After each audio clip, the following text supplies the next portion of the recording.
Video like जरूर कर लीजिए और ऐसे वीडियो लगातार फ्री में पाने के लिए चैनल को तुरंत सब्सक्राइब कर लीजिए और बेल आइकन को जरूर टैप कर लीजिए ताकि आगे भी सारे वीडियो आपको मिलते रहे। यूट्यूब में फॉलो करते हैं तो प्लीज ये वाला फ्री टेलीग्राम चैनल जरूर ज्वाइन कर लीजिएगा। सारे नोटिफिकेशन सारे अपडेट यहीं पे आते हैं, ध्यान रखिए। अगला प्रश्न हमसे कह रहे हैं माल और सेवा कर यानी कि जीएसटी। आपको पता है कि 101वां जो संविधान संशोधन 2016 में हुआ था उसी के तहत जो है जीएसटी आया था हमारे कई सारे अप्रत्यक्ष करों को हटा करके। और जो जीएसटी है कैसा है, गंतव्य आधारित टैक्स। आपको पता है कैसा है भाई, गंतव्य आधारित टैक्स है। गंतव्य आधारित टैक्स का तात्पर्य यहाँ पर यह है कि जो जीएसटी का यानी कि जो आइटम का जो वस्तु है जिस पर जीएसटी लगा है जो उसका उपभोग करेगा, जीएसटी का जो अंतिम बिल है वो उसी को पे करना होगा। जो वस्तु का उपभोग करेगा, जो वस्तु को यूज करेगा, उस पर जो जीएसटी लगेगा अंतिम रूप से उसी को देना है। ठीक, तो गंतव्य आधारित टैक्स है जीएसटी। पहला फैक्ट कई बार पूछा जाता है कि निम्न में से कौन सा टैक्स जो है वो गंतव्य आधारित टैक्स है, तो आपका जीएसटी हो गया। फिर ठीक है, जैसे केंद्रीय उत्पाद सीमा शुल्क वाला जो होता था, केंद्रीय उत्पाद सीमा शुल्क वाला जो टैक्स होता था, वैट होता था, इन सभी को मिला जो ये अप्रत्यक्ष कर थे, इन सभी को रिप्लेस करके इनके स्थान पर क्या लाया गया, तो जीएसटी लाया गया, है ना। तो ये भी आपको ध्यान रखना कि इनके स्थान पर क्या लाया गया, जीएसटी लाया गया। ये सारी चीजें हो गई। इसके बाद अगर हम बात करें यहाँ पर कौन सा संविधान संशोधन था, तो 101वां संविधान संशोधन था जीएसटी का, है ना।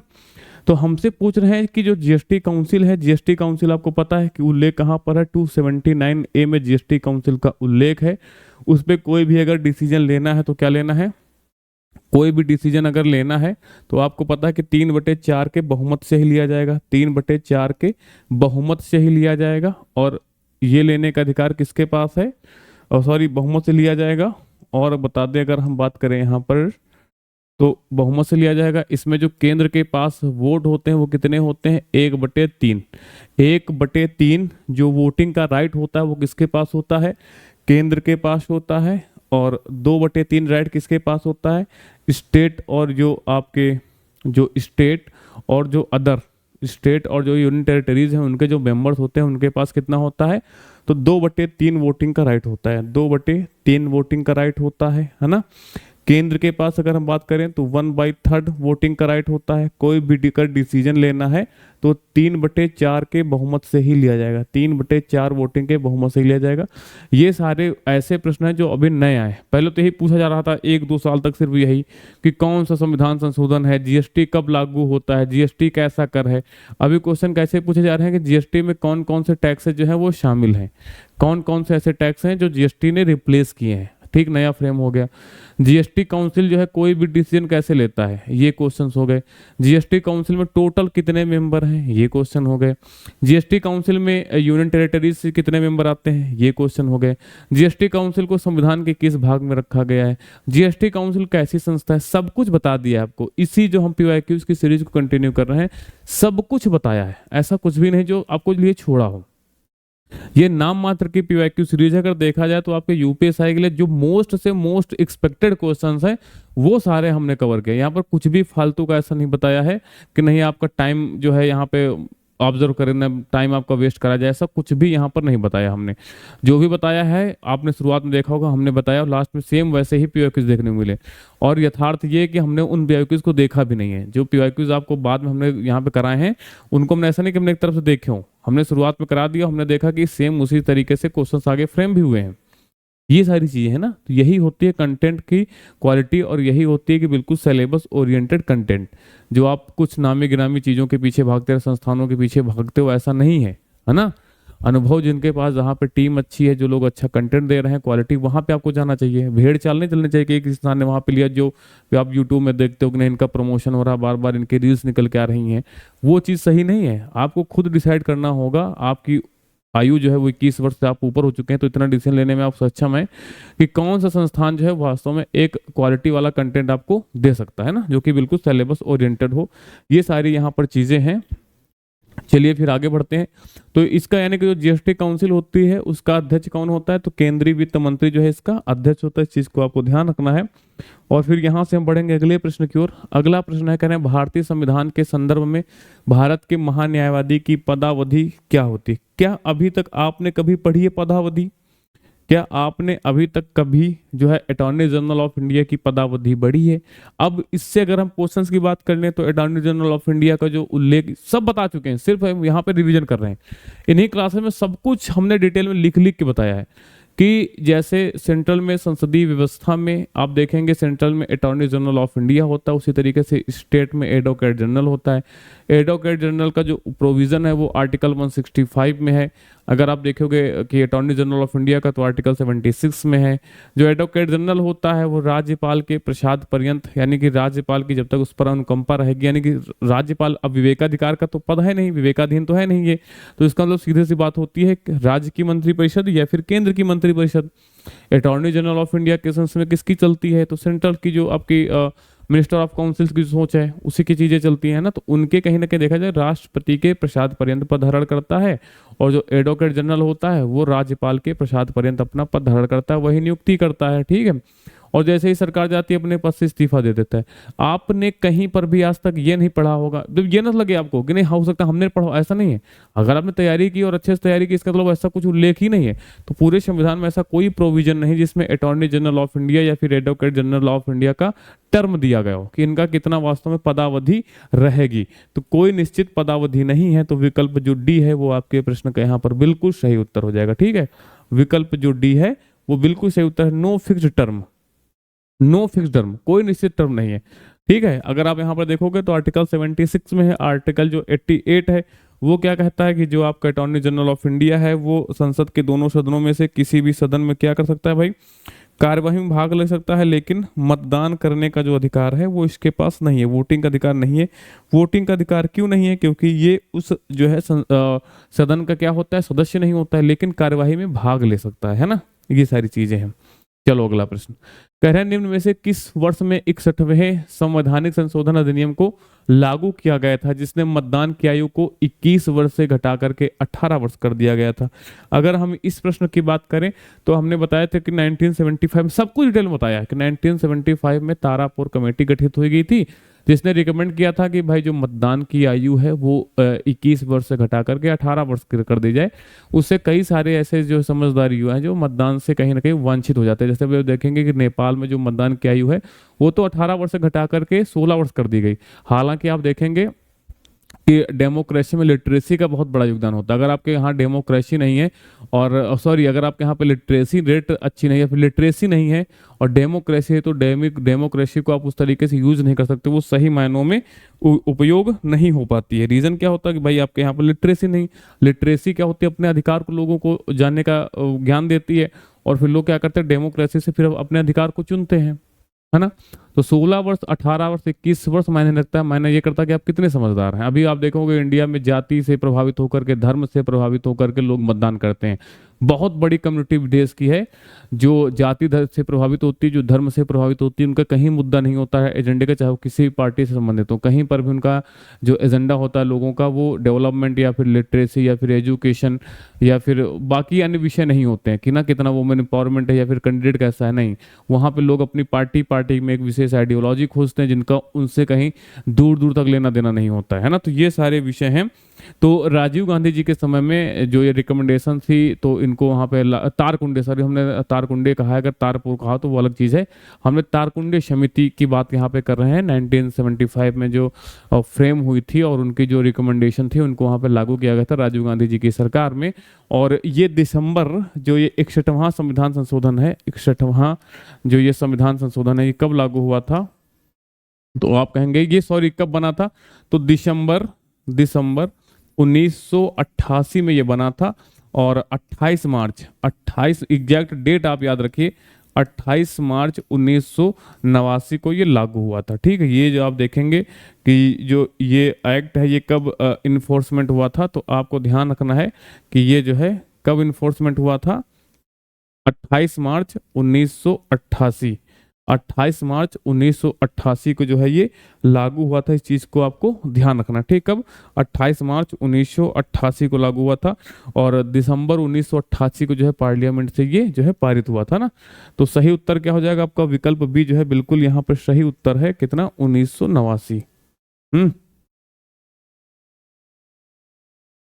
हालांकि एक्ट कब होता है तो दिसंबर 1988, लागू कब होता है 28 मार्च 1989। उस समय प्रधानमंत्री कौन था तो राजीव गांधी की सरकार ने किया था। किस आर्टिकल में संशोधन किया गया था, अगर पूछ लिया जाए कि वास्तव में जो है किस आर्टिकल में यहाँ पर संशोधन हुआ था, वो भी आपके लिए बहुत महत्वपूर्ण यहाँ पर है कि किस आर्टिकल में जो है संशोधन किया गया था ना, तो ये भी आपको ध्यान रखना है। सब बता चुके हैं आपको। चलो अगले चलते हैं यहाँ पर नेक्स्ट प्रश्न की ओर। कह रहे हैं निम्न में से कौन सी एक अखिल भारतीय सेवा है। अखिल भारतीय सेवा है, अखिल भारतीय सेवाएं क्या होती है वो भी हमने बता दिया है कि ऑल इंडिया सर्विसेज क्या होती हैं। इंपॉर्टेंट टर्म क्या है, ऑल इंडिया सर्विसेज है। अगर बात करें कि देश में इस समय कितनी ऑल इंडिया सर्विसेज हैं तो केवल 3 ही ऑल इंडिया सर्विसेज हैं। आपको ध्यान रखना है कितनी, केवल 3 ही ऑल इंडिया सर्विसेज हैं। कौन कौन सी हैं तो एक आप कहेंगे कि आपकी एक हो जाती है आईएएस, एक हो जाती है यहाँ पर आईपीएस, और एक हो जाती है आपकी कौन सी आईएफएस। अब आईएफएस में आप कंफ्यूज नहीं होंगे किसमें कि वो आपका फॉरेन वाला एफ है या फिर फॉरेस्ट वाला एफ है। तो वास्तव में ये कैसा हो जाएगा आपको, फॉरेस्ट वाला है। ठीक है, फॉरेस्ट वाला हो जाएगा ये। बस 3 ही अखिल भारतीय सेवाएं हमारे देश में है। कौन कौन सी हैं तो आप कहेंगे एक आईएएस है, एक आईपीएस है।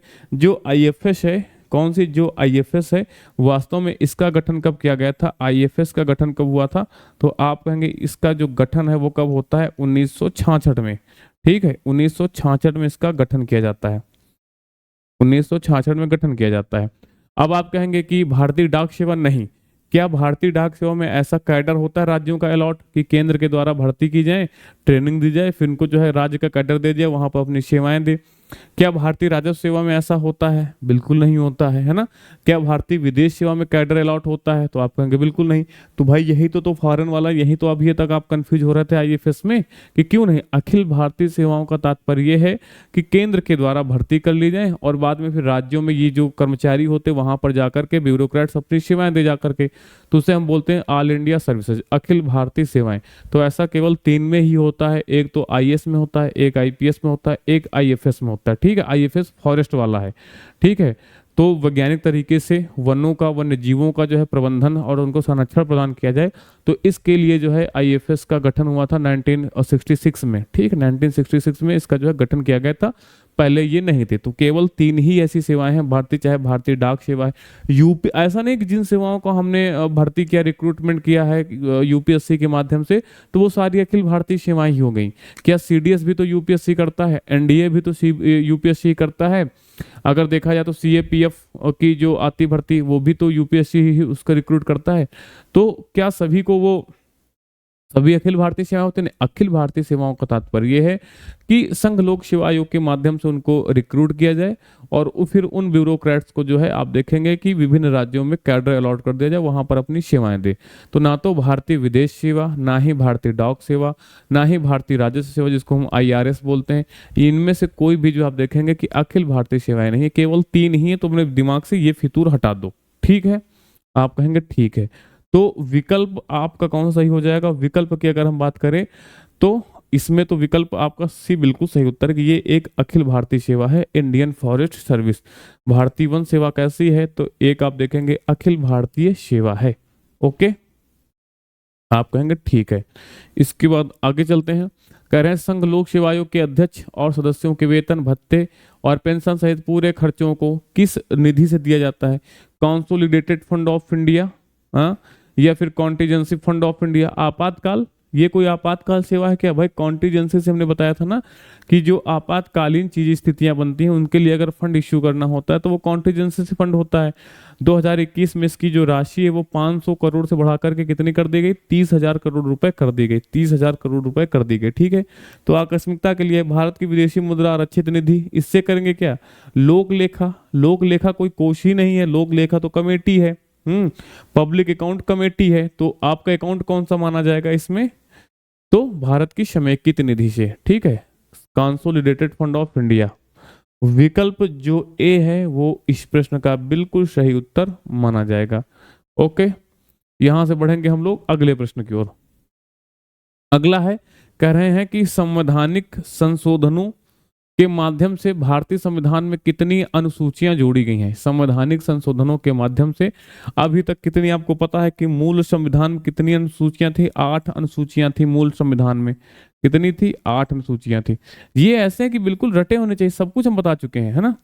मूल संविधान में 8 अनुसूचियां थी, फिर समय समय पर अन्य अनुसूचियां जोड़ी गई हैं।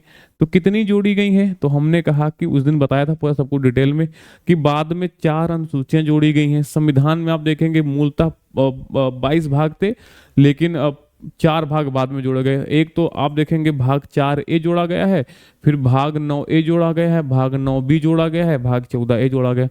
इतना नहीं याद कर सकते हो? बार बार क्यों उसी में कंफ्यूज होते रहते हो? एक बार रट्टा मार लो, किस संविधान संशोधन के द्वारा कौन सा भाग जोड़ा गया है। जैसे कि भाग चाहे 4A हो, चाहे आपका भाग 14A हो, दोनों ही आप देखेंगे कि 42वें संविधान संशोधन के माध्यम से जोड़े गए थे।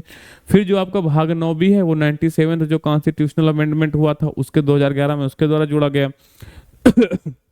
माफ कीजिएगा। और जो भाग आपका 9A है वो हाँ, जो 74th कॉन्स्टिट्यूशनल अमेंडमेंट हुआ था उसके माध्यम से जोड़ा गया है। तो उसमें काहे इतना कंफ्यूजन है ना। तो अभी कितनी है? तो आप कहेंगे कि अभी तो 12 अनुसूचियां हैं। कौन कौन सी बात में जोड़ी गई? जो 9th शेड्यूल है, जो आपकी 9th schedule of first constitutional amendment के द्वारा जोड़ी गई थी, जो कि 1951 में हुआ था। ठीक। जो आपकी 10th शेड्यूल है, जो कि एंटी डिफेक्शन लॉ से जो संबंधित है, ये आप देखेंगे कौन सा, जो 52nd कॉन्स्टिट्यूशनल अमेंडमेंट हुआ था कब? 1985 में, उसके थ्रू जोड़ी गई थी। फिर आप देखेंगे जो 11th शेड्यूल है वो पंचायतों से रिलेटेड है ना। जो आप देखेंगे लोकल आपका जो एडमिनिस्ट्रेशन है उससे यहाँ पे संबंधित है। ये कब जोड़ी जाती है? तो आप कहेंगे 1993 में जो 73rd कॉन्स्टिट्यूशनल अमेंडमेंट हुआ था। फिर जो आपकी 12th शेड्यूल है वो अर्बन एडमिनिस्ट्रेशन से है ना, अर्बन लोकल एडमिनिस्ट्रेशन से है। और ये 74th कॉन्स्टिट्यूशनल अमेंडमेंट जो हुआ था 1993 में, उसके थ्रू जोड़ी गई है। बस यही 4 जोड़ी गई हैं। तो मूलतः क्या पूछ रहे हैं कि माध्यम से कितनी जोड़ी गई? तो अभी तक 4 ही जोड़ी गई हैं। तो आपको जो विकल्प डी है वो प्रश्न का क्या हो जाएगा? बिल्कुल सही उत्तर हो जाएगा। मूलतः 4 थी और अभी है कितनी? 12 है। इसका मतलब 4 जोड़ी गई हैं। बात खत्म। अगला प्रश्न देखते हैं यहां से। अगला कह रहा है कि निम्न में से कौन से विषय को राज्य सूची से संवर्धित सूची में स्थानांतरित किया? हमने ऐसा कहीं कंफ्यूजन वाला छोड़ा ही नहीं है ना। संवर्धित सूची में मूलतः कितने? तो आप कहेंगे कि 47 सब्जेक्ट थे। कितने? 47 सब्जेक्ट थे। किसमें? कॉन्करेंट लिस्ट में। अभी कितने हो गए? 52 हो गए हैं। कितने बढ़े हैं? तो आप कहेंगे भाई इसमें 5 सब्जेक्ट बढ़े हैं। तो ठीक है, हमने कहा था कि इस सूची में भाई 5 सब्जेक्ट जो है बढ़ गए, 5 बढ़ गए हैं। कौन से 5 सब्जेक्ट बढ़े हैं? तो 5 सब्जेक्ट ये ऐसे बढ़े हैं। कैसे बढ़ गए हैं? तो हमने कहा था कि 42nd जो कॉन्स्टिट्यूशनल अमेंडमेंट हुआ था, कौन सा वाला? 42nd है ना, 42वां जो संविधान संशोधन हुआ था, कब हुआ था? 1976 में। इसके द्वारा क्या हुआ था कि राज्य सूची की आपकी जो स्टेट लिस्ट है उसके 5 विषय हटा करके, 5 विषय वहां से हटा करके कहाँ कर दिए गए थे? तो वो कर दिए गए थे भाई समवर्ती सूची में। कौन कौन से? सब कुछ बता चुके हैं। एक तो आपका एजुकेशन था, एजुकेशन वाला था। एक आपका देखेंगे न्याय प्रशासन वाला था। न्याय प्रशासन जुडिशियल से रिलेशन था, संबंधित था। लेकिन इसमें क्या था? उच्चतम न्यायालय और उच्च न्यायालय संबंधित नहीं थे। मापतौल हो गया, इसमें मापतौल था। मापतौल वाला हो गया। वन एवं वन जीवों की रक्षा थी, वन्य जीवों की रक्षा और पक्षियों की रक्षा, और वन फॉरेस्ट है ना, फॉरेस्ट वाला हो गया। और आप देखेंगे यहाँ पर जो वाइल्ड लाइफ है उनके कंजर्वेशन से चीजें थी, वाइल्ड लाइफ कंजर्वेशन से संबंधित चीजें थी। तो 1 एजुकेशन, न्याय प्रशासन 2, मापतौल 3, फॉरेस्ट 4 और वाइल्ड लाइफ जो आपका ये था इससे संबंधित 5 हो गए। तो यहाँ पर तो एक बस यही 5 जो है 42वें संविधान संशोधन द्वारा राज्य सूची से हटा करके कॉन्करेंट लिस्ट यानी कि समवर्ती सूची में रखे गए। तो इनमें से कौन सा हमारा विकल्प में दिया गया? आप अगर ये चीज पता हो गई तुरंत उत्तर करोगे कि सर जी एजुकेशन होगा, एजुकेशन है।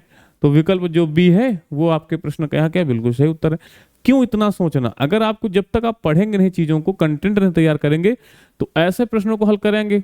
अगर 50 क्वेश्चन में से 20 क्वेश्चन कर लिए, कौन सा तीर मार देंगे आप?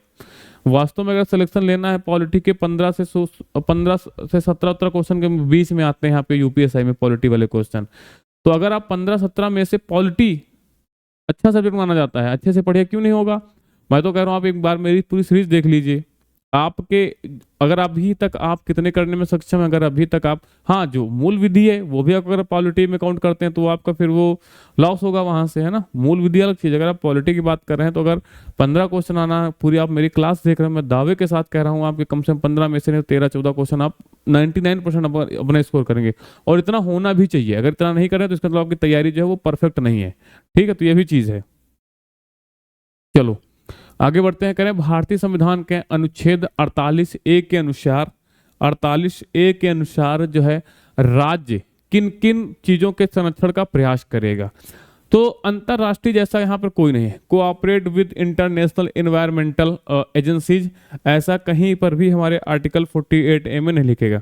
आप कहेंगे ये कैसे पता चलेगा? भाई जब उसको ध्यान से पढ़ोगे, बार बार प्रैक्टिस करोगे, तब ये चीजें क्लियर होंगी। ये नहीं कि रट्टा मार लिया, लेटे लेटे आपने किताब से पढ़ रहे हो और आप कह रहे हो हमें चीजें समझ में आ जाए, कहीं पर भी नहीं लिखा है। जो कितना अच्छा क्वेश्चन है, ये बिल्कुल सिविल सर्विसेज लेवल इसका अच्छा क्वेश्चन था कि बिल्कुल अंदर घुस करके पूछ लिया। अब इसमें कई सारे लोग तुक्का मारेंगे, ABCD करके आएंगे। और मैं दावे के साथ कर रहा हूँ जब ये प्रश्न हुआ होगा, जब एग्जाम में आया होगा, इस शिफ्ट में जितने लोग बैठे हुए होंगे उनमें से बहुत सारे लोगों ने जो है ABCD कर दिया होगा। सब कुछ है, जो पढ़ने में अच्छा इनका लेवल रहा होगा।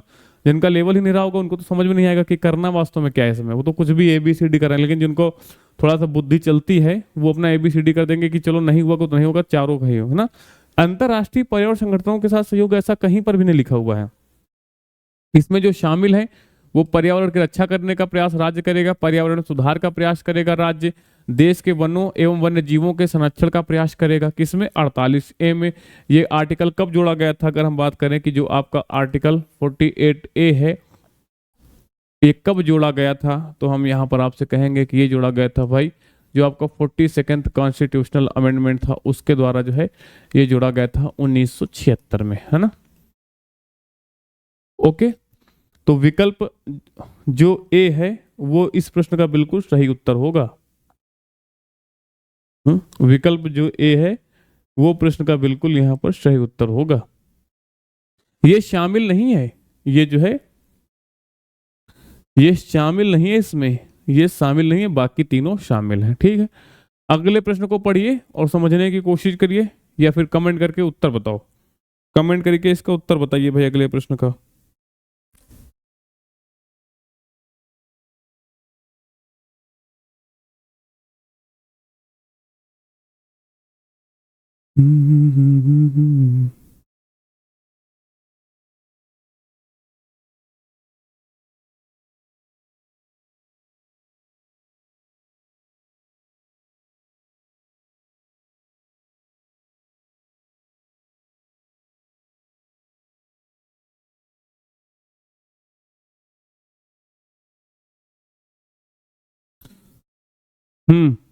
कह रहे हैं प्रस्तावना को संविधान की राजनीतिक कुंडली के रूप में किसने वर्णित किया? Who described preamble as the political horoscope of the constitution.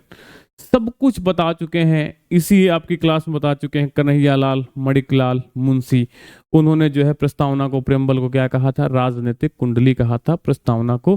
प्रस्तावना की भाषा हमने कहाँ से ली है? प्रस्तावना की भाषा कहाँ से ली है? प्रस्तावना को कहाँ से अडॉप्ट किया है?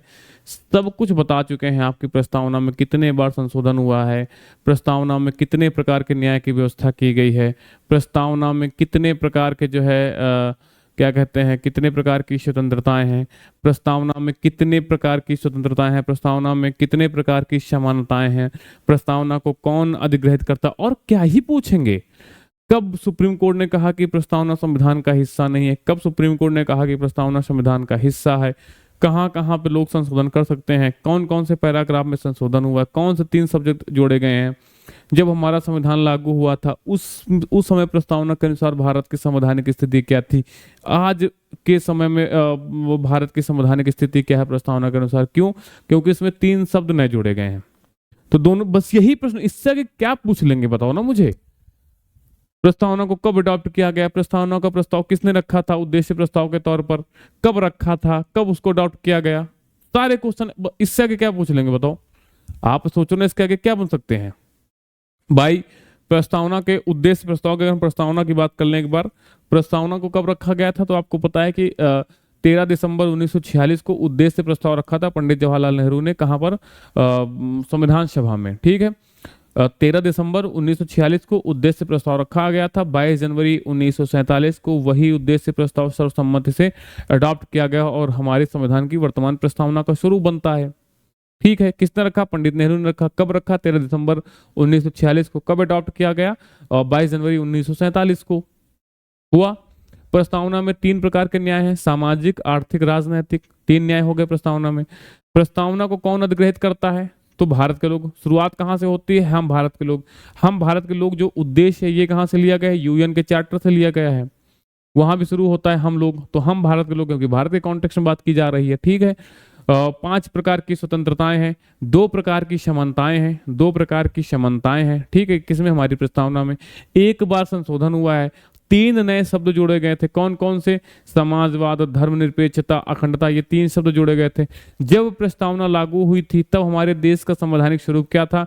तो आप कहेंगे कि संपूर्ण प्रभुसत्ता संपन्न लोकतांत्रिक गणराज्य की। संपूर्ण प्रभुसत्ता संपन्न। अब राज्य के 4 अंग होते हैं। अब आप कहेंगे प्रभुसत्ता क्या? तो मैं फिर बताऊंगा कि राज्य के 4 अंग होते हैं। कौन कौन से होते हैं? एक तो होती है आपकी सरकार होती है, एक आपका राज्य होता है, राज्य इन द सेंस आपका देश। ठीक है। फिर संपूर्ण प्रभुसत्ता होती है। ठीक है। भौगोलिक स्थान होता है। भाई जमीन नहीं होगी तो कहाँ पे क्या जल में शासन करोगे कि आकाश में रहोगे? जमीन का कोई टुकड़ा होना चाहिए ना, उसको संचालित करने के लिए एक क्या कहते हैं बौद्धिक नेतृत्व होना चाहिए, जिसको सरकार हो गई। ठीक है। राज्य होना चाहिए, देश का कुछ नाम होना चाहिए, संवैधानिक स्थिति होनी चाहिए। लेकिन ऐसे तो आप कहेंगे कि ये तो आंध्र प्रदेश के पास भी जमीन का टुकड़ा है, वहां पर लोग हैं, है ना, वहां पर लोग हैं, राज्य है, संपूर्ण प्रभुसत्ता है, सरकार है, तो फिर वो देश क्यों नहीं है? तो भाई संपूर्ण प्रभुसत्ता संपन्न नहीं है। 3 अंग तो हैं, आंध्र प्रदेश हो गए, उत्तर प्रदेश हो गए, केरला हो गए। कौन कौन से 3 अंग हैं? 3 अंग ये हैं, एक तो वहां पर लोग हैं, फिर वहां पर सरकार है, और वहां पर सरकार है। ठीक है। और क्या कहते हैं, लोग हैं, सरकार है, हाँ, भौगोलिक स्वरूप है। लेकिन क्या संपूर्ण प्रभुत्व सोवरेनिटी है? सोवरेनिटी अगर नहीं है ना, अगर वो कोई भी फैसला ऐसा लेते हैं जो केंद्र सरकार से मैच नहीं करता, केंद्र सरकार वहां पे आर्टिकल 356 के तहत क्या राष्ट्रपति शासन लगा देगी, काम खत्म, आपकी सरकार बर्खास्त, है ना। लेकिन भारत सरकार के संबंध में क्या है? कोई अंतर्राष्ट्रीय देश, कोई देश यहाँ पे क्या कहते हैं इंटरफेयर कर सकता है क्या? नहीं कर सकता है ना। संपूर्ण प्रभुत्व सत्ता संपन्न मतलब ये होता है कि हमारे आंतरिक मामलों में कोई भी बाहरी देश क्या होगा, वो हस्तक्षेप नहीं करेगा। ठीक है। तो 3 वहां पे शब्द जोड़ेगा। हाँ, वर्तमान स्वरूप क्या हमारे देश का संवैधानिक प्रस्तावना के अनुसार? संपूर्ण प्रभुत्व संपन्न समाजवादी धर्मनिरपेक्ष लोकतांत्रिक गणराज्य की। संपूर्ण प्रभुत्व संपन्न लोकतांत्रिक समाजवादी धर्मनिरपेक्ष गणराज्य की, ये हमारे देश का वर्तमान स्वरूप है। लेकिन जब संविधान लागू हुआ था उस समय संवैधानिक स्वरूप क्या था प्रस्तावना के अनुसार? तो संपूर्ण प्रभुत्व संपन्न लोकतांत्रिक गणराज्य की, ना तो समाजवादी और ना ही धर्मनिरपेक्ष, है ना। तो ये सारी चीजें हैं। हाँ, बेरूबाड़ी जो केस हुआ था 1960 का, उसमें सुप्रीम कोर्ट ने कहा था कि प्रस्तावना संविधान का हिस्सा नहीं है, इसलिए इसमें जो आपकी विधायिका है, लेजिस्लेचर है, वो संशोधन नहीं कर सकता है। फिर जो 1973 का केस हुआ था, केशवानंद भारती बनाम भारत सरकार वाला केस, उसमें सुप्रीम कोर्ट ने माना कि जो प्रस्तावना है वो संविधान का अंग है, और उसमें जो हमारी सरकार है, वो जो विधायिका है वो संशोधन कर सकती है। विधायिका यानी कि पार्लियामेंट, वो संशोधन कर सकती है ना। तो यहाँ पर है, बस यही प्रश्न यहाँ से फ्रेम होते हैं, और क्या ही फ्रेम होंगे ना, यही सारे जो क्वेश्चंस होते हैं वो फ्रेम होते हैं। अब आते हैं एक महत्वपूर्ण विषय पर। हमारे संस्थान स्टडी फॉर सिविल सर्विसेज द्वारा उत्तर प्रदेश जो दरोगा भर्ती है उसके लिए जो है कंप्लीट स्टडी मटेरियल कोर्स लाया गया है ना। कंप्लीट स्टडी मटेरियल कोर्स है। ये अवेलेबल कहाँ पे अगर बताएं तो हम ज्ञान सर एजुकेशन ऐप पे जो है, ज्ञान सर एजुकेशन ऐप में ये जो है अवेलेबल है हमारा जो कोर्स है ये। ठीक है। और इसका जो प्राइस है वो 2499 रुपए है। लेकिन अगर आप वहां पर ये कूपन कोड यूज करते हैं, कौन सा, ज्ञान सर डिस्काउंट, तो यही 2499 रुपए का जो कोर्स है आपको मात्र 499 रुपए का जो है पड़ेगा। ठीक है। और ये जो हमारा कोर्स होगा ये बाइलिंगुअल होगा। हमने फिर कहा था किसी भी एग्जाम की सफलता इस पर डिपेंड करती है कि वास्तव में आपने किस संस्थान से तैयारी की और कितना पढ़ा, कैसा पढ़ा। ठीक है। जो हमारा कंटेंट होता है, आपको पता है एससीएस का जो कंटेंट होता है वो बिल्कुल सिलेबस ओरिएंटेड होता है, लेकिन नपा तूला, वैसे भर भर के नहीं कुछ भी आपको दिया जा रहा नहीं। जो सिलेबस है, जो विज्ञापन में जो उनका सिलेबस है, जितने पॉइंट का है, पूरा एग्जैक्ट सिलेबस का जो कंटेंट है वही हमारी टीम के द्वारा आपको प्रोवाइड कराया जाएगा। ठीक है। तो फीचर्स कौन से हैं एग्जाम ओरिएंटेड सिलेक्शन मटेरियल है, कंप्लीट पीपीटी नोट्स आपको दिए जाएंगे, रिकॉर्डेड क्लासेस हैं यहाँ पर, ठीक है। और जो 2017 का यूपीएसआई का पेपर हुआ है, जो 2021 में मल्टी शिफ्ट में यूपीएसआई का पेपर हुआ है, सबका रिव्यू लेने के बाद ही आप यहाँ पर देखेंगे जो हमारा कंटेंट है वो तैयार किया गया, उसी आधार पर टीचर्स ने यहाँ पर आपको पढ़ाया भी, ठीक है। तो एक्सपीरियंस टीचर के थ्रू ये कंटेंट जो है बिल्कुल डिलीवर किया गया है, और इसकी जो वैलिडिटी होगी वो टिल एग्जाम अथवा जो है 2026 तक, उसके पहले आपको पता है कि एग्जाम लगभग जनवरी या फिर दिसंबर में होने की पूर्ण संभावना है, ठीक है। तो आप अपनी तैयारी को और शार्प कर सकते हैं, और मात्र 499 का रुपए का आप ऐप डाउनलोड कर लीजिए। नोटिफिकेशन के थ्रू जो है इसमें डिस्काउंट कभी कम कभी ज़्यादा होता रहता है, उम्मीद रहती है कम ही रहेगा, है ना। तो आप नोटिफिकेशन के थ्रू जो है उसकी जानकारी कर सकते हैं। ये कोर्स है कहाँ पर, तो ज्ञान सर एजुकेशन में, और हमारा कोर्स बाइलिंगुअल है, ठीक है। ये भी ध्यान देना है, दोनों ही माध्यम के लिए हमारा कोर्स जो है अवेलेबल है। नेक्स्ट अगर बात करें यहाँ पर हम टेस्ट सीरीज की, तो वो भी हमारी बाइलिंगुअल टेस्ट सीरीज है, ये भी ज्ञान सर एजुकेशन ऐप में है। और उसके बाद अगर आप वहाँ पर ज्ञान सर डिस्काउंट जो है ये कूपन कोड यूज करते हैं तो 499 रुपये में आपको 80% को ऑफ हो जाएगा, और मात्र ये 99 रुपये के मिलेंगे, ठीक है। और इनकी जो संख्या होगी वो 30 यानी कि 30 टेस्ट सीरीज होंगी, जिसमें आप देखेंगे यहाँ पर कि 20 टेस्ट सीरीज आपकी सेक्शनल होंगी और 10 टेस्ट सीरीज आपकी फुल लेंथ होंगी, ठीक है। 30 टेस्ट सीरीज काफ़ी होती हैं, और बिल्कुल इनका यहाँ पर भी जो टेस्ट सीरीज आपकी बनाई गई हैं वो आपके सिलेबस ओरिएंटेड ही है, ठीक है।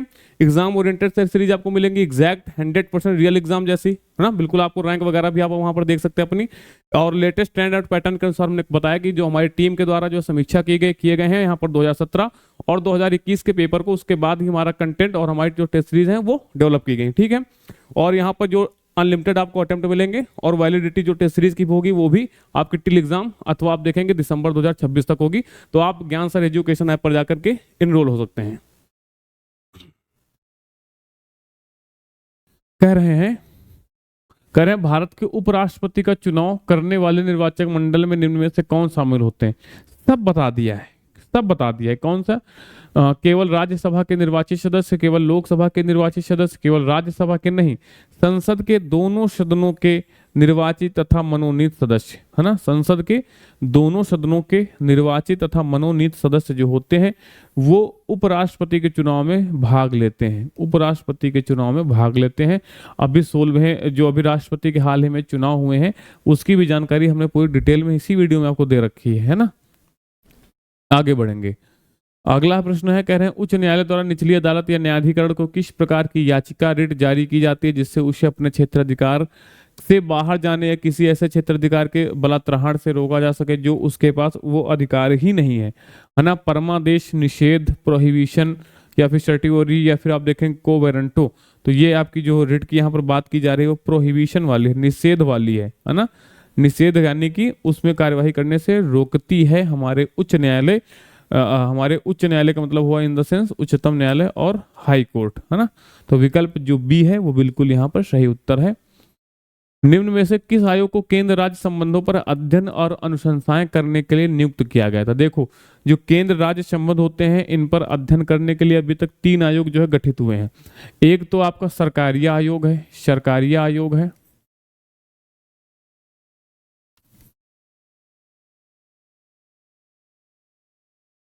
महत्वपूर्ण तो इसमें 2 ही हैं। एक सरकारी आयोग है, ये गठित होता है 1983 में। इसके बाद एक आपका होता है पुंछी आयोग। ये कब गठित होता है, ये गठित होता है भाई 2007 में। ये अपनी रिपोर्ट कब देता है, रिपोर्ट देगा ये 2010 में। ये अपनी रिपोर्ट कब देता है, 1988 में, ठीक है। गठित होता है सरकारी आयोग 1983 में, 1988 में अपनी रिपोर्ट देता है। जो पुंछी आयोग है ये 2007 में गठित होता है। रिपोर्ट कब देता है, रिपोर्ट देता है भाई ये अपनी कब, तो आप कहेंगे ये रिपोर्ट देता है 2010 में। ये दोनों ही किससे संबंधित हैं, तो ये दोनों ही संबंधित हैं केंद्र राज्य संबंध से, ठीक है। केंद्र राज्य संबंध से ये दोनों ही संबंधित हैं। इसके बाद अगर आप यहाँ पर चर्चा करेंगे कि बाकी के जो कोठारी आयोग है, राधा कृष्णन आयोग है, AK माथुर आयोग है, ये किससे संबंधित है। तो अगर हम ये राधा कृष्णन आयोग की बात कर लें तो ये 1948 में गठित हुआ था और उच्च शिक्षा से में रिपोर्ट देने के लिए गठित किया गया था। जो कोठारी आयोग है ये भी शिक्षा से संबंधित देने के लिए, हालांकि ये भी 1964 में गठित हुआ था। सरकारी आयोग तो उत्तर होगा ही आपका ए के माथुर आयोग, ये सातवां जो वेतन आयोग था उसके अध्यक्ष थे। सातवां जो वेतन आयोग था उसके अध्यक्ष थे। ये तो आपको उत्तर है नहीं, चाहे जो कुछ भी दे दें वो तो उनकी बात है। हमारा उत्तर क्या हो जाएगा, हमारा उत्तर हो जाएगा भाई Sarkaria commission. Sarkaria commission frame कब हुआ था 1983 में, और इसने रिपोर्ट कब दी थी अपनी 1988 में। ठीक है, तो जो विकल्प बी है वो आपका प्रश्न बिल्कुल यहाँ पर सही उत्तर है। एक महत्वपूर्ण है आपके लिए क्या, पुंछी आयोग 2007 में। इसके अलावा एक और आयोग था 1969 में, तमिलनाडु सरकार ने गठित किया गया था। उसकी सारी रिपोर्टें ही खारिज कर दी गई, उसका कोई भी जो अनुशंसाएं मानी नहीं गई है, तो उतना महत्वपूर्ण नहीं है। जहां तक मैं याद कर पा रहा हूँ उसका नाम राजमन्नार आयोग करके कुछ था। ठीक है, वो उतना महत्वपूर्ण है क्योंकि एक स्टेट गवर्नमेंट ने गठित किया गया था। महत्वपूर्ण है कि भारत सरकार ने इनको बनाया है। केंद्र राज्य संबंधों पे स्टेट सेंट्रल के जो रिलेशन है उनको जो है वहां पर अपनी रिकमेंडेशन देने के लिए, है ना। तो ये सारी चीजें, तो विकल्प भी बिल्कुल सही उत्तर है। इसके बाद आपके प्रश्न का अगला उत्तर है कि भारतीय संविधान में वाक्यांश कानून द्वारा स्थापित प्रक्रिया की अवधारणा कहाँ से ली गई है ना। कानून द्वारा स्थापित जो ये अवधारणा है, ये हमसे पूछ रहे हैं कि कहाँ से ली गई है और किस अनुच्छेद में इसका जो है उल्लेख है। हम्म हम्म हम्म ये हमसे यहाँ पर पूछ रहे हैं ना। हम्म ऑस्ट्रेलिया के संविधान से, कनाडा के संविधान से, संयुक्त राज्य अमेरिका के संविधान से, या फिर जापान के संविधान से। देखो, कानून का समान संरक्षण, कानून का शासन, पहली बात समझो, कानून का समान संरक्षण और कानून द्वारा स्थापित प्रक्रिया। अगर यहां पर पूछ लिया जाए कानून का समान संरक्षण,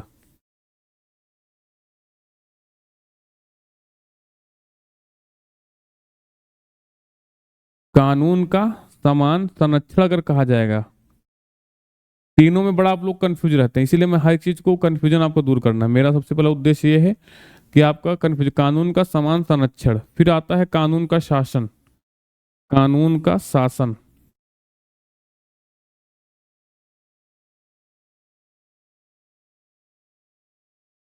और फिर तीसरा आता है कानून द्वारा स्थापित प्रक्रिया, कानून द्वारा स्थापित प्रक्रिया। अब उससे कंफ्यूज ना होना कौन कहां से लिया गया, दिख तो रहा होगा ना, कानून द्वारा स्थापित प्रक्रिया।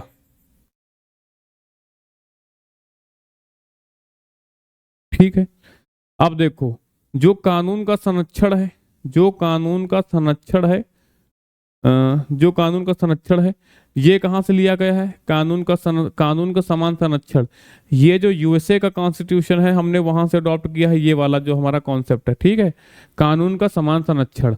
उसके बाद जो निकल के आता है कानून का शासन, तो एवी डैसी की जो पुस्तक थी the law and the constitution 1885 में जो प्रकाशित हुई थी।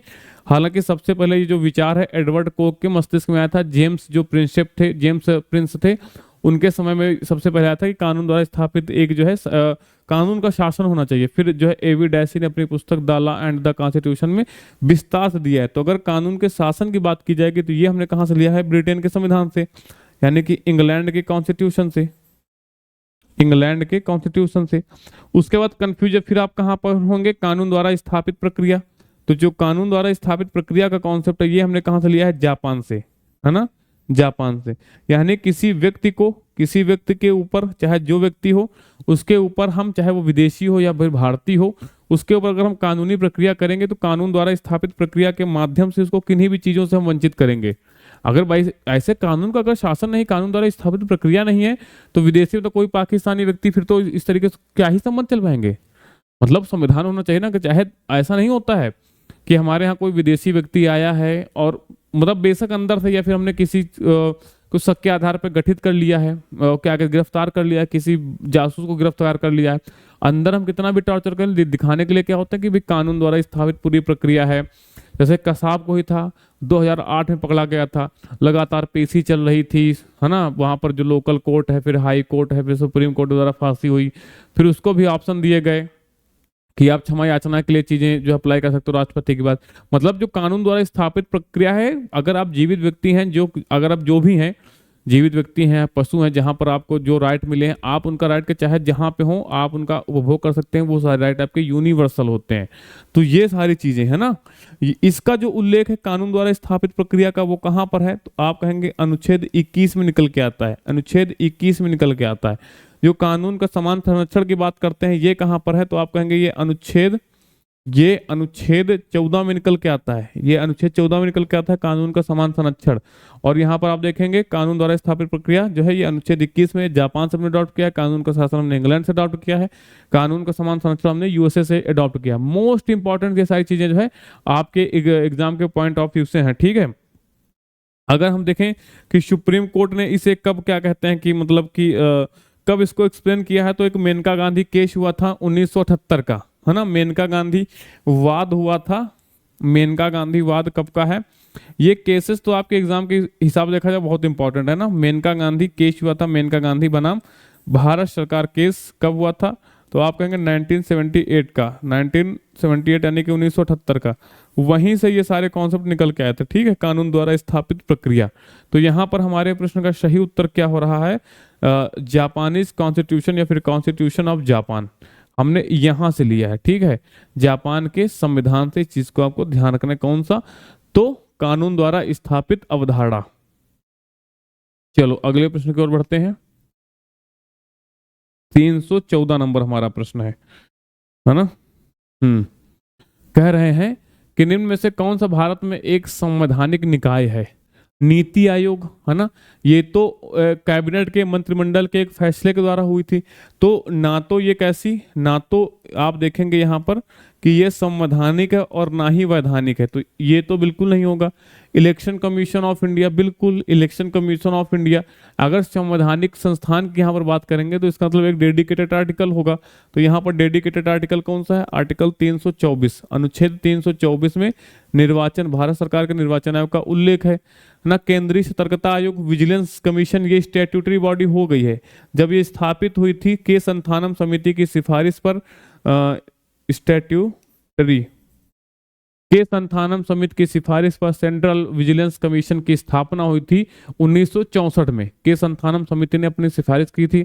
हमने उस दिन आपको बताया था कि मुंद्रा जो भ्रष्टाचार हुआ था देश में, मुंद्रा घोटाला 1957 को, जिसको फिरोज गांधी ने जो है पार्लियामेंट में बकायदा जो है सबके सामने दिखाया था और पार्लियामेंट में कहा था, जबकि वो कांग्रेस की सरकार से ही थे और उनके जो फादर इन लॉ है वही उस समय देश के प्रधानमंत्री थे। उस समय 1957 में कोलकाता में एक सट्टेबाज थे, शेयर सट्टेबाज मुंद्रा, उन्होंने घोटाला किया था। एलआईसी के जो शेयर हैं, एलआईसी ने उनकी कंपनी के जो शेयर हैं बहुत सस्ते रेट में खरीद लिए थे, बहुत सस्ते रेट में, उनको फायदा देने के लिए बहुत सस्ते रेट में खरीदे थे, है ना। तो वो मुंद्रा घोटाला था, उसको वहां पे उजागर किया था। उसके बाद देश में चरम पर जो है भ्रष्टाचार था और उस समय जो फाइनेंस मिनिस्टर थे कौन थे, टीटी कृष्णामाचारी, उन्होंने उसका नैतिक उत्तरदायित्व लेते हुए अपने पद से इस्तीफा दे दिया था।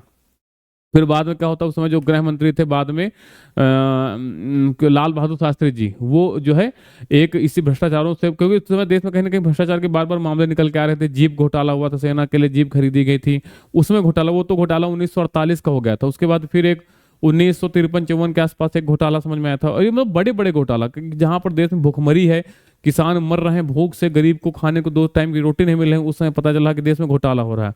और लोगों के जैसे मन में क्या था कि जैसे अंग्रेज देश छोड़ के जाएंगे हम फिर से सोने की चिड़िया बन जाएंगे, दूध की नदियां बहेंगी और हम सोने चांदी के बर्तन में खाना खाएंगे, उनको ऐसा लग रहा था। और आज़ादी के बाद था कुछ मिला नहीं, तो बड़ा ही असंतोष व्याप्त था, क्योंकि तब हम देश की, अब हमारे हाथों में शासन आया था, तो क्योंकि शासन चलाना इतना आसान नहीं था, है ना। तो उसके लिए लाल बहादुर शास्त्री क्या करते हैं, भ्रष्टाचार से निपटने के लिए एक समिति का गठन करते हैं जिसको बोलते हैं के संथानम समिति।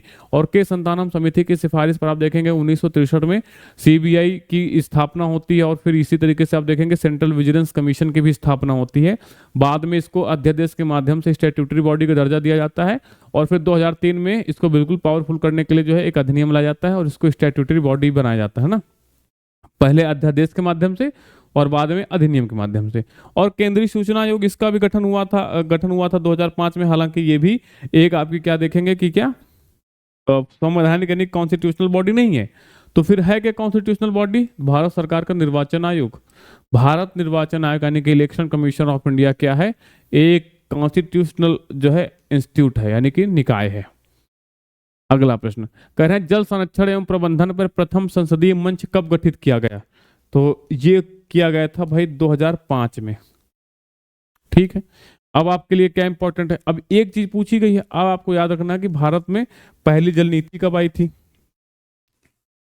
भारत में पहली जल नीति कब आई है भाई? अगर ये पूछा तो ये भी तो पूछ सकते हैं। ये आई है 1987 में। 1987 में भारत सरकार की पहली जल नीति आती है। इसमें 2 बार संशोधन होता है। ठीक है, ये भी पूछ सकते हैं कि इसमें कब कब संशोधन हुआ है, तो 2002 में संशोधन होता है और 2012 में संशोधन होता है। 2012 में संशोधन होता है। फिर आपसे पूछ सकते हैं कि बताओ जल शक्ति मंत्रालय का गठन कब हुआ था। जैसे जनजाति मामला का जो गठन है वो कब होता है, जनजाति मामले वाला का गठन होता है 1999 में, जब जैसी महसूस होती है आवश्यकता उससे हिसाब से गठित होता है। जल शक्ति मंत्रालय का गठन होता है कब? जल शक्ति मंत्रालय 2019 में। कौन सा जल शक्ति मंत्रालय? इसमें 2 मंत्रालय को मर्ज किया गया था ना, 2 मंत्रालय का मर्ज किया गया था। एक गंगा वाला ना, गंगा का जो स्वच्छता वाला था, और एक स्वच्छता पेयजल मंत्रालय, एक स्वच्छता पेयजल मंत्रालय और एक गंगा वाला जो मंत्रालय था। उन 2 मंत्रालयों को गठन करके जल शक्ति मंत्रालय का गठन हुआ था कब? 2019 में। जो पहली जल नीति आई थी 1987 में आई थी। और जो ये आप देखेंगे जल संरक्षण प्रबंधन पर प्रथम संसदीय मंच का गठन कब हुआ था? 2005 में हुआ था। ठीक है, तो जो आपका विकल्प सी है वो इस प्रश्न का यहाँ पर देखेंगे क्या बिल्कुल सही उत्तर हो जाएगा। ये सारी चीजें यहाँ पर आपको ध्यान रखना है ना। चलो आगे बढ़ो। कह रहे हैं कि सूचना का अधिकार अधिनियम की धारा सूचना के प्रकटीकरण से छूट प्रदान करती है। तो यहाँ पर ये जो धारा की बात कर रहे हैं वो धारा 8 है। ये मूल विधि का प्रश्न कहीं ना कहीं इसमें आ गया है। कौन सा? धारा आपका 8 हो जाएगा। चलो अगला प्रश्न यहाँ पर देखेंगे। कह रहे हैं कि भारतीय संविधान के किस अनुच्छेद में राज्यों के लिए महाधिवक्ता पद के गठन की बात की गई है? आपको नहीं पता है? कितने बार अभी पीछे हमने जब महान्यायवादी की चर्चा की तभी बताया है। और इस पूरे जो हमारा सेशन चल रहा पीवाई की पॉलिटी वाला, इसमें तो न जाने कितने बार हमने आपको बताया है ना। ये भी आपको ध्यान रखना है। अगला कि निम्न में से किस संविधान संशोधन अधिनियम ने भारतीय संविधान के भाग 3 से संपत्ति के अधिकार को निरस्त किया है? संपत्ति के अधिकार को निरस्त किया गया है संविधान के 44वें संविधान संशोधन द्वारा। 44वें संविधान संशोधन द्वारा जो है इसको निरस्त किया गया है। आपको ये भी ध्यान रखना है। हाँ,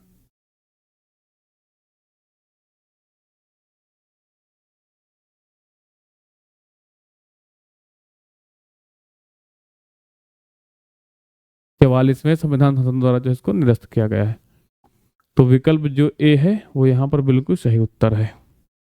अगला, इनमें से किस अंतरराष्ट्रीय दस्तावेज को कार्यान्वयन मशीनरी के बिना एक गैर बाध्यकारी साधन माना जाता है? नागरिक और राजनीतिक अधिकारों पर अंतर्राष्ट्रीय प्रसंविदा, नरसंहार के अपराध की रोकथाम उस पर सजा, मानव अधिकारों की सार्वभौम घोषणा या सामाजिक आर्थिक और सांस्कृतिक अधिकारों पर अंतर्राष्ट्रीय प्रसंविदा। इनमें से किस अंतर्राष्ट्रीय दस्तावेज को क्या बताया जा रहा है? कार्यान्वयन मशीनरी के बिना एक गैर बाध्यकारी साधन माना गया है। चलिए इस प्रश्न का बिल्कुल सही उत्तर देने का प्रयास कीजिए। पहले सबसे पहले इसको समझिए और फिर जो है इसका आप सही उत्तर जो है वो दीजिए।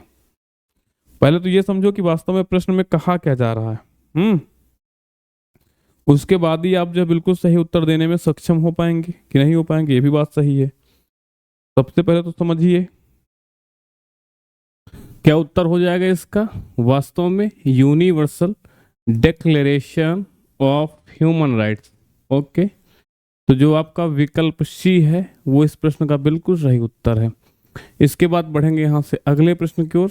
अगला हमारा प्रश्न है, कह रहे हैं कि निम्न में से भारतीय संविधान के भाग 4 में वर्णित मौलिक कर्तव्य कौन सा है?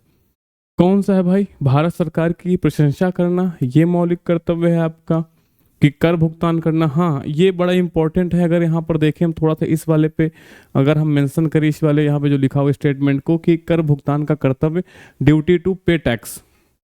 तो आपको पता है कि सरदार सरोवर सिंह समिति की सिफारिश पर मूल कर्तव्यों को जो है रखा गया था, जोड़ा गया था 42वें संविधान संशोधन द्वारा। तो उनकी जो रिकमेंडेशन थी उसमें ये वाला उन्होंने रिकमेंड किया था, ड्यूटी टू पे टैक्स। ठीक है, हालांकि सरकार ने इसको जोड़ा नहीं गया था, समिति ने रिकमेंडेशन किया था कि लोगों का एक मूल कर्तव्य होना चाहिए टैक्स पे करने का, हालांकि उस समय की सरकार ने इसको शामिल नहीं किया गया था। तो ये तो है नहीं, लेकिन ये हमारा जो है क्या है, एक फंडामेंटल ड्यूटी है कि जो सार्वजनिक संपत्ति है, यानी कि हमारे गांव में क्या होती है, सड़क बनती है, उसके लिए हम क्या करते हैं, सड़क बनती है, शाम को हम उखाड़ देते हैं खेल खेल में। पुल बनता है, उस पर अपना नाम लिख देते हैं, दिल लिख देते हैं। तो कहीं ना कहीं आप देखेंगे जो सार्वजनिक संपत्ति उसको अपना समझते नहीं, उसकी क्षति होती है। हमारे गांव में जो पुलिया होती हैं, जो पुल होते हैं, जरा सा वो टूटे होते घर का होता है तो उसको हम और सपोर्ट कर देते हैं कि सही हो जाए, लेकिन अगर है तो हम पे लात मार के हम ईंटें उखाड़ देते हैं, है ना, सड़क का किनारा उखाड़ देते हैं। क्यों? क्योंकि वो सार्वजनिक है, हमारी नहीं है। तो एक आपका मूल कर्तव्य, अगर आप अपने मूल अधिकार जानते हैं तो आपको कहीं ना कहीं अपने मूल कर्तव्य भी समझने होंगे कि जो सार्वजनिक संपत्ति है, जो पब्लिक प्रॉपर्टी है, उसको भी सेव करना हमारी जो है फंडामेंटल ड्यूटी है। ओके, तो ये चीज है। तो यहाँ पे ये वाला कि जो ड्यूटी टू पे टैक्स है, जो सरदार सूरत सिंह की समिति थी, उन्होंने कहा था कि इसको शामिल करिए, हालांकि सरकार ने इसको शामिल नहीं किया था।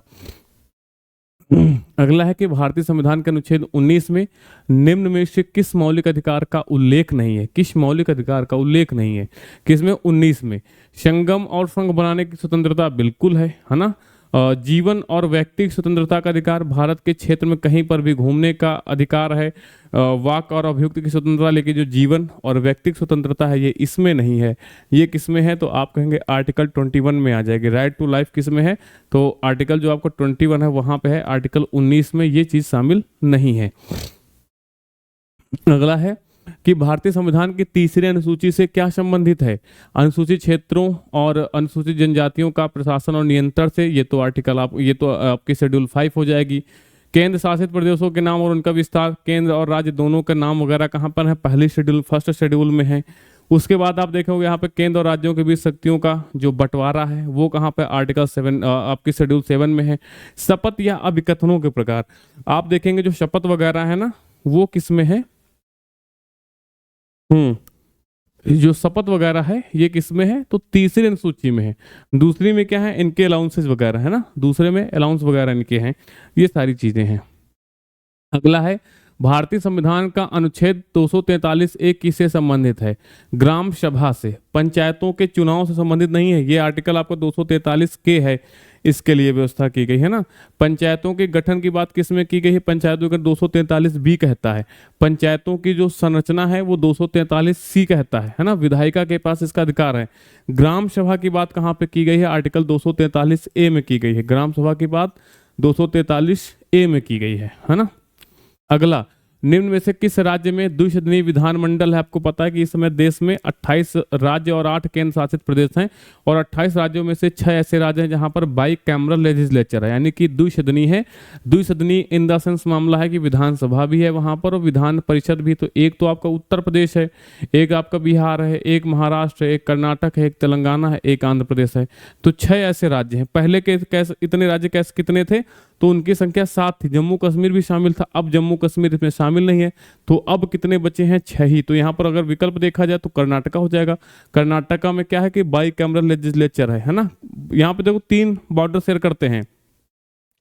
कौन कौन से? आंध्र प्रदेश है, तेलंगाना है, कर्नाटक है, ये तीनों आसपास है। फिर महाराष्ट्र मिड में आ जाएगा। फिर नॉर्थ में आप देखोगे तो उत्तर प्रदेश और बिहार आ जाएगा। 3 नीचे हैं, एक बीच में है, 2 ऊपर है ना।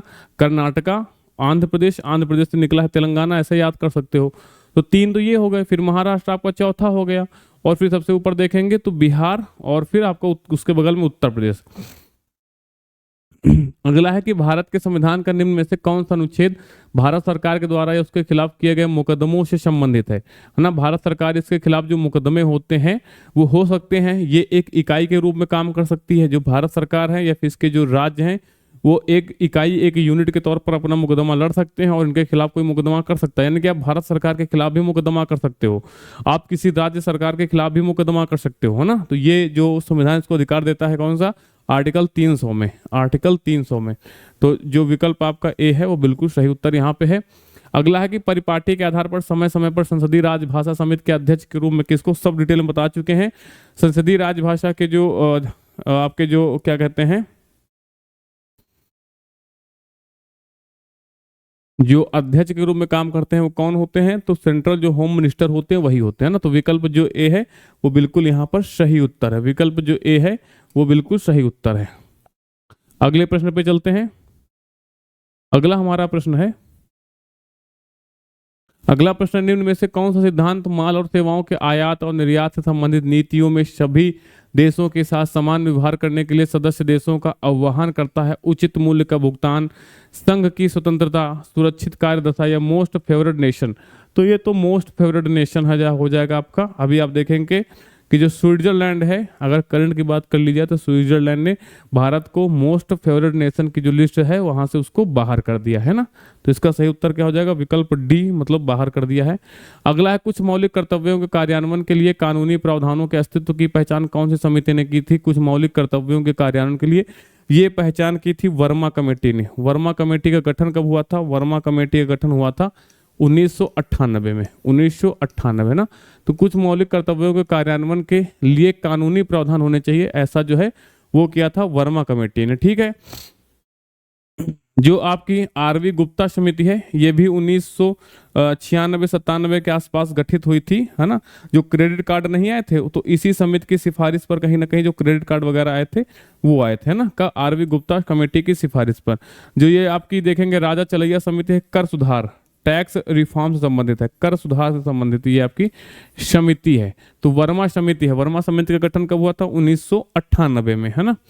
अगला प्रश्न है कि संसद के अधिनियम द्वारा राष्ट्रीय पिछड़ा वर्ग की स्थापना की गई थी। अभी संवैधानिक दर्जा तो दिया गया है 102वें संविधान संशोधन द्वारा, लेकिन इसका जो गठन है वो किसमें हो गया था? 1993 में, अधिनियम में लाकर। तो 1993 से लेकर के 2018 तक आप देखेंगे कैसी संस्था बनी रही। ये एक जो है वैधानिक यानी कि स्टैट्यूटरी बॉडी का इसको दर्जा दिया गया था, लेकिन अभी इसको आर्टिकल दे दिया गया है। कौन सा? Article 338B। तो अभी आप देखेंगे कि जो आपका ये राष्ट्रीय पिछड़ा वर्ग आयोग है कैसा है? तो एक कॉन्स्टिट्यूशनल बॉडी है ना। एक क्या है भाई? तो आप देखेंगे एक संवैधानिक निकाय बन चुका है।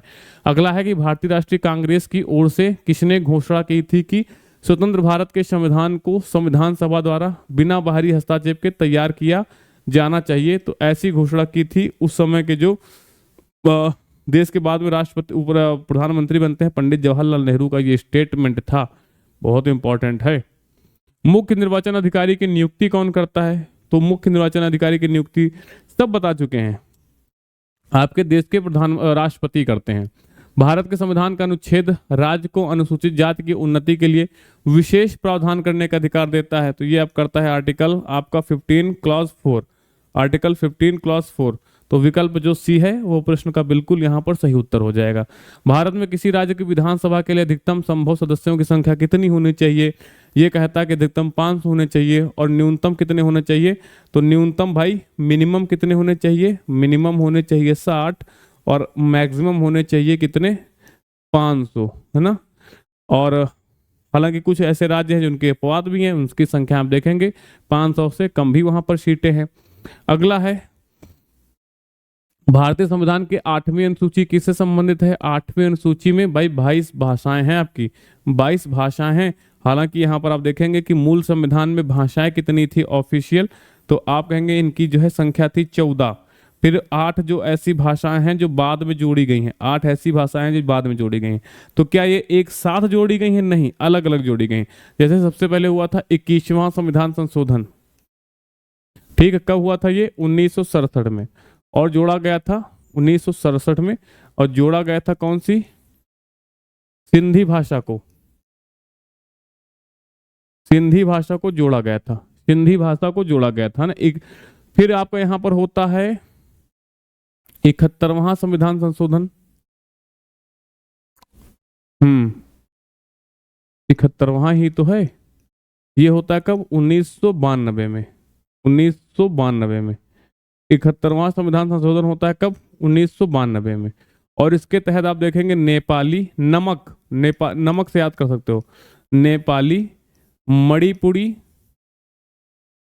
ठीक, नेपाली, मणिपुरी और कोंकणी। कोंकणी भाषा कहाँ पर बोली जाती है? गोवा में। कोंकणी भाषा कहाँ बोली जाती है? गोवा में। कोंकणी भाषा को जो जोड़ा गया था, कोंकणी भाषा को जोड़ा गया था ना। 71वां संविधान संशोधन होता है 1992 में। फिर आता है आपका 92वां संविधान संशोधन। 92वां संविधान संशोधन ये कब होता है? तो आपको ध्यान रखना ये होता है 2003 में, 2003 में।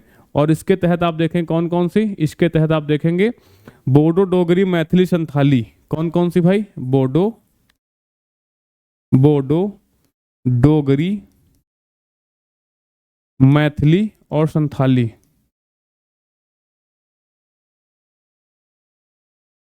मैथिली और संथाली, इन भाषाओं को राजभाषा का दर्जा दिया गया था। किसको? 8वीं अनुसूची में शामिल किया गया था। बोडो, डोगरी, डोगरी जम्मू कश्मीर की भाषा है। बोडो असम और मेघालय की भाषा है। जो मैथिली है वो बिहार की भाषा, जो उत्तरी बिहार का जो सांस्कृतिक क्षेत्र, मिथिला सांस्कृतिक क्षेत्र, वहाँ की भाषा है। और संथाली जो है ये छोटा नागपुर का जो पठार है, झारखंड साइड का है, संथाल जहाँ आदिवासी जनजाति पाई जाती है, ये वहाँ की ऑफिशियल लैंग्वेज है। तो देखो एक ये हो गई, फिर तीन, एक और तीन चार, और चार चार आठ। तो 8 भाषाएं जो है समय समय पर 3 संविधान संशोधन के माध्यम से जोड़ी गई थी। ठीक है, इसको नोट कर लीजिए या फिर स्क्रीनशॉट ले सकते हैं, जैसी आपकी इच्छा हो।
आवाज नहीं आ रही थी ना, अब आ रही है आवाज। ठीक है, हाँ, तो ये 22 लैंग्वेजेस हैं। चलिए ठीक है। तो आपने देखा कि मूलतः 14 थी, 8 जो है 3 संविधान संशोधन हुए थे, उनके माध्यम से जो है अलग अलग तरीके से यहाँ पर जोड़ी गई। इस चीज को आपको ध्यान रखना है। अब चलते हैं अगले प्रश्न की ओर। कह रहे हैं सोने का अधिकार यानी कि राइट टू जो स्लिप है वो किसमें एक मूल अधिकार का दर्जा दिया गया है? आर्टिकल 21 में आता है। आर्टिकल 21 जो एक अम्ब्रेला आर्टिकल बोलते हैं, क्योंकि इसके अंतर्गत बहुत सारे आर्टिकल हैं। तो ये आप देखेंगे कौन सा हो जाएगा आपका, रामलीला मैदान की घटना वाला इसका उत्तर हो जाएगा। फिर अगला है कि भारत के संविधान के किस अनुच्छेद में यह प्रावधान है कि विधि प्राधिकार के बिना कोई टैक्स लगेगा? हमने बहुत डिटेल में इसको समझाया है। और आप देखेंगे अनुच्छेद 265 बिल्कुल यहाँ पर सही उत्तर है। फिर अगला है कि कोई भी व्यक्ति भारत के संविधान के किस अनुच्छेद के बिना कहे तो उच्चतम न्यायालय में जनहित याचिका दायर कर सकता है ना? किस अनुच्छेद के तहत जनहित याचिका दायर कर सकता है? तो आप यहां पर देखेंगे इसका सही उत्तर हो जाएगा आपका आर्टिकल 32 है ना। आर्टिकल 32 के तहत जो है कोई भी व्यक्ति जो है जनहित याचिका यहां पर दायर कर सकता है। अगला प्रश्न है, कह रहे हैं कि जिला स्तर पर पदेन जिला पंजीयक कौन होता है? तो ये जो अधिकार है वो डिस्ट्रिक्ट कलेक्ट्रेट को होता है। बहुत ही इंपॉर्टेंट ये पोस्ट होती है। डिस्ट्रिक्ट कलेक्टर ही जो आप देखेंगे जिला स्तर पर जिला पंजीयक यानी कि जो जनगणना के समय जो जिला जनगणना आयुक्त होता है वो हमारा जिला कलेक्टर ही हो जाता है ना। अगला है कि निम्न में से कौन सा अधिनियम महाभियोग की प्रक्रिया द्वारा उच्चतम न्यायालय के न्यायाधीश को हटाने से संबंधित प्रक्रिया को नियंत्रित करता है? तो न्यायाधीश जांच अधिनियम 1968 या फिर 1908 की सिविल प्रक्रिया संहिता या फिर 1950 का। तो जो ये आप देखेंगे महाभियोग जो इम्पीचमेंट वाला प्रोसेस है ये किस में है? तो जज इंक्वायरी एक्ट 1968 में जो इसका उल्लेख यहाँ पर दिया गया है। तो बिल्कुल ये सही उत्तर है ना। अगला है कि किसे यह निर्देश देने का अधिकार है कि संसद का एक अधिनियम किसी राज्य में अनुसूचित क्षेत्र पर लागू नहीं होता है या निर्दिष्ट संशोधनों और अपवादों के साथ लागू होता है? Who is empowered to direct that an act of parliament does not apply to a scheduled area in a state or apply with specified modifications and expectations? राज्य के राज्यपाल। किसे निर्देश देने का अधिकार है ना? या राज्य के उच्च न्यायालय के मुख्य न्यायाधीश या फिर राज्य के मुख्यमंत्री या केंद्रीय गृह मंत्री। बताइए वास्तव में इसका सही उत्तर क्या होना चाहिए, क्या होगा, होना क्या चाहिए, जो होगा वही होगा, है ना। इसका वास्तव में सही उत्तर क्या होगा, आप बताइए। हम्म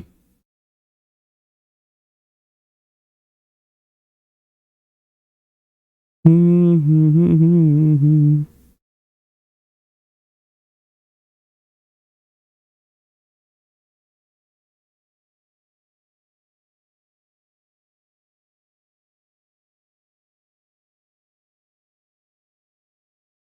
बताइए। अब यह तो इसमें राष्ट्रपति की बात नहीं, तो ऐसा अधिकार किसके पास होता है, राज्य के राज्यपाल के पास होता है ना। विकल्प जो ए है वो प्रश्न का बिल्कुल यहाँ पर सही उत्तर हो जाएगा। अगला है, अगला है कि प्रथम राष्ट्रीय जल नीति। अभी पीछे एक्सप्लेन किया, देखो आ गया ना उत्तर। The first national water policy was adopted in the year. हमने वहां पे जब मंत्रालय के विषय में बताया कि जल शक्ति मंत्रालय का जो गठन है वो दो मंत्रालय को मर्ज करके 2019 में हुई थी, ये भी ध्यान रखना है। और ये जल नीति के विषय में वहां पर बहुत डिटेल बताया था, कब वो आई थी भाई, 1987 में, है ना। देखो इसमें पूछ लिया, एक ही एग्जाम में एक ही ईयर में पूछ लिया है ना, कि ऐसा नहीं कोई दूसरे साल के भी शामिल है। सारे जो पीवाईक्यूज यहाँ पे कवर कराए जा रहे हैं वो 2021 के जो पेपर हुआ था यूपीएसआई का उसके शामिल किए गए हैं, क्योंकि मल्टी शिफ्ट में जो पेपर हुआ था तो इतने सारे फैक्ट ही यहाँ पर हो गए हैं। भारतीय संविधान के निम्न में से किस अनुच्छेद में पंचायत में सीटों के आरक्षण की बात की गई है। ये आरक्षण जो है 243 डी में बात की गई। देखो 243 ए में ग्राम सभा की बात की गई है, 243 आपका जो बी है ग्राम सभा के गठन की बात की गई है। जो 243 यहाँ पर 243 जो आपका क्या कहते हैं सी है, उसमें स्ट्रक्चर की बात की गई है, और स्ट्रक्चर डिसाइड करने का राइट किसको दिया गया है, तो राज्य के विधानमंडल को दिया गया है। जो 243 डी है उसमें आप देखेंगे रिजर्वेशन की बात की गई है ना, उसमें रिजर्वेशन की बात की गई है।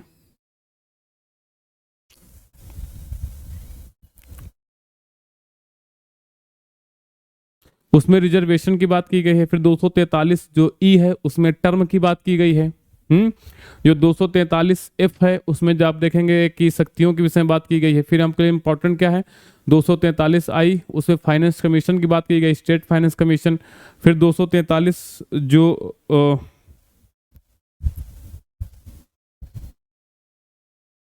जो तो 243 के है उसमें आप देखेंगे राज्य निर्वाचन आयोग की बात की गई है। और जो 243 ओ है वो ये कहता है कि पंचायतों के चुनाव में न्यायालय किसी प्रकार का हस्तक्षेप नहीं करेगा। तो विकल्प जो डी है वो बिल्कुल यहाँ पर सही उत्तर हो जाएगा। अगला है, भारतीय संविधान के किस भाग में सहकारी समितियों के बारे में प्रावधान दिए गए हैं। सहकारी समितियों की जो बात की गई है वो किसमें, संविधान का भाग जो है 9 बी, भाग 9 बी कहता किस संबंधित है, तो सहकारी समितियों संबंधित है। और 97वें संविधान संशोधन 2011 के तहत जो है इसको जोड़ा गया था। अगला कह रहे हैं कि भारतीय संविधान के निम्न में से कौन से अनुच्छेद स्वतंत्रता के अधिकार से संबंधित हैं। स्वतंत्रता के अधिकार के जो आपके फंडामेंटल राइट है वो 19 से लेकर के 22 तक जो है वो दिए गए हैं, है ना, 22 तक दिए गए हैं आपको। चलो आगे बढ़ो। निदेशक तत्व तो 1935 के भारत सरकार अधिनियम में उल्लिखित मिलते हैं किससे, तो ये statement of instruction, statement of instruction ये ब्रिटिश सरकार ने शामिल किए गए थे, है ना, इंस्ट्रूमेंट ऑफ इंस्ट्रक्शन के नाम से, है ना, इंस्ट्रूमेंट ऑफ इंस्ट्रक्शन के नाम से ये ब्रिटिश सरकार ने भारत सरकार अधिनियम 1935 में शामिल किया गया था। भारत के गवर्नर जनरल को अधिक क्या कहते हैं आदेश देने के लिए, या फिर यूं कहें कि जो गवर्नर थे राज्यों के उनको आदेश देने के लिए ब्रिटिश सरकार ने भारत सरकार अधिनियम 1935 में इनको शामिल किया था। किस नाम से, instrument of instructions, instrument of instruction के नाम से इनको जो है शामिल किया गया ना। ठीक है, तो ये चीज होंगे। तो विकल्प जो बी है वो हमारे यहाँ पर प्रश्न का बिल्कुल सही उत्तर हो जाएगा। इसके बाद हम आगे बढ़ेंगे। कह रहे हैं कि निम्न में से कौन सा, सब कुछ बता दिया।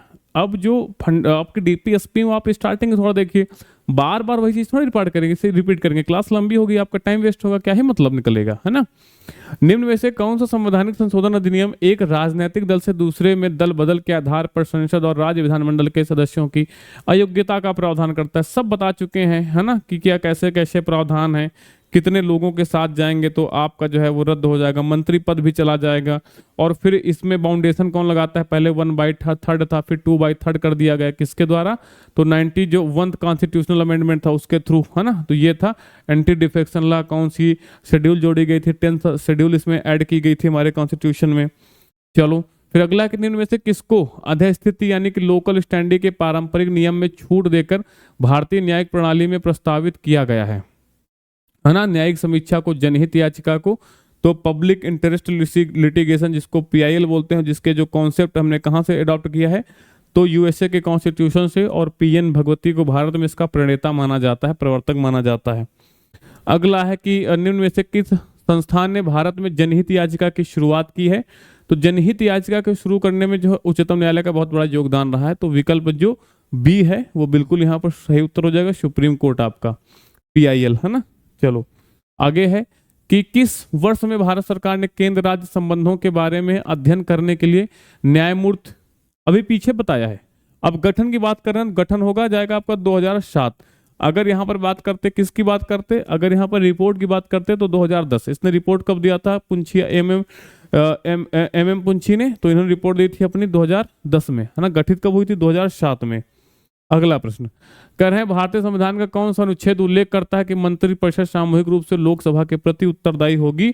आपका आर्टिकल 75 का जो थर्ड है, इसमें भी और डिटेल में जाओगे तो इसका जो सी वाला विकल्प है ना, इसका जो क्लॉज सी है वो कहता है कि संपूर्ण मंत्रिपरिषद होगी वो किसके, लोकसभा के प्रति उत्तरदायी होगी। अगला है कह रहे हैं भारतीय संविधान की 7वीं अनुसूची के संदर्भ में कृषि आय पर कर ये लगाने का अधिकार किसके पास है।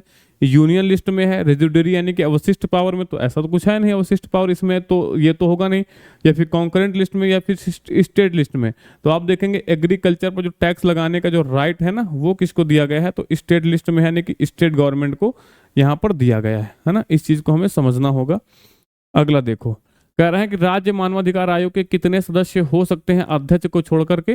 तो अध्यक्ष को छोड़ करके 2 अन्य सदस्य भी हो सकते हैं, 2 मेंबर। तो जो विकल्प आपका ए है वो इस प्रश्न का बिल्कुल सही उत्तर हो जाएगा। इसके बाद आगे बढ़ो, कह रहे हैं कि निम्न में से किस मामले में भारत के सर्वोच्च न्यायालय ने माना कि उद्देशिका संविधान का हिस्सा नहीं है। अभी पीछे डिटेल में बताया था कि प्रस्तावना में हम लोग डिटेल, हालांकि उसके पहले बता चुके हैं। तो बेरूबाड़ी केस जो 1960 का हुआ था उसमें सुप्रीम कोर्ट ने कहा था कि जो प्रस्तावना है वो संविधान का अंग नहीं है। हालांकि बाद में माना है कि प्रस्तावना जो है वो संविधान का अंग है। किसमें, तो केशवानंद भारती वाद में जो कि 1973 का है उसमें माना है कि जो प्रस्तावना है वो संविधान का अंग है। लेकिन जो बेरूबाड़ी वाला केस है 1960 का, इसमें माना गया है कि जो प्रस्तावना है वो संविधान का अंग नहीं है।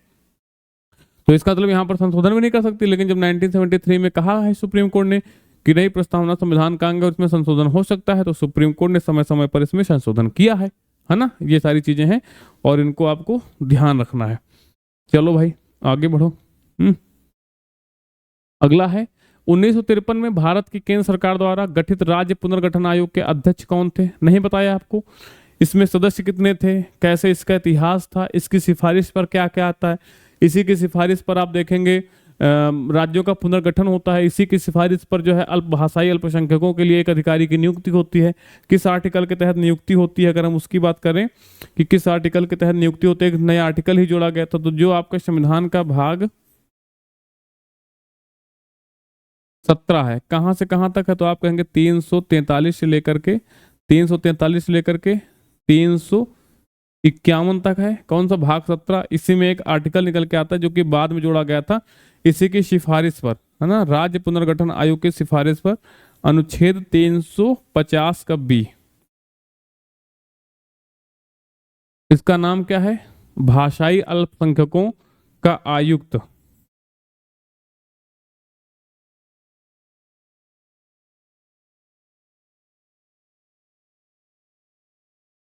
भाषाई अल्पसंख्यकों का आयुक्त बहुत महत्वपूर्ण है। ठीक है, तो कोई आर्टिकल ऐसे ही जुड़ जाता है क्या कि किसी आयोग ने सिफारिश कर दी और आर्टिकल जोड़ दिया गया, नहीं, संविधान संशोधन होता है ना। तो कौन सा संविधान संशोधन था, तो आप कहेंगे ये संविधान संशोधन था भाई 7वां संविधान संशोधन। कौन सा था ये, 7वें संविधान संशोधन द्वारा जोड़ा गया था, 7वां संविधान संशोधन।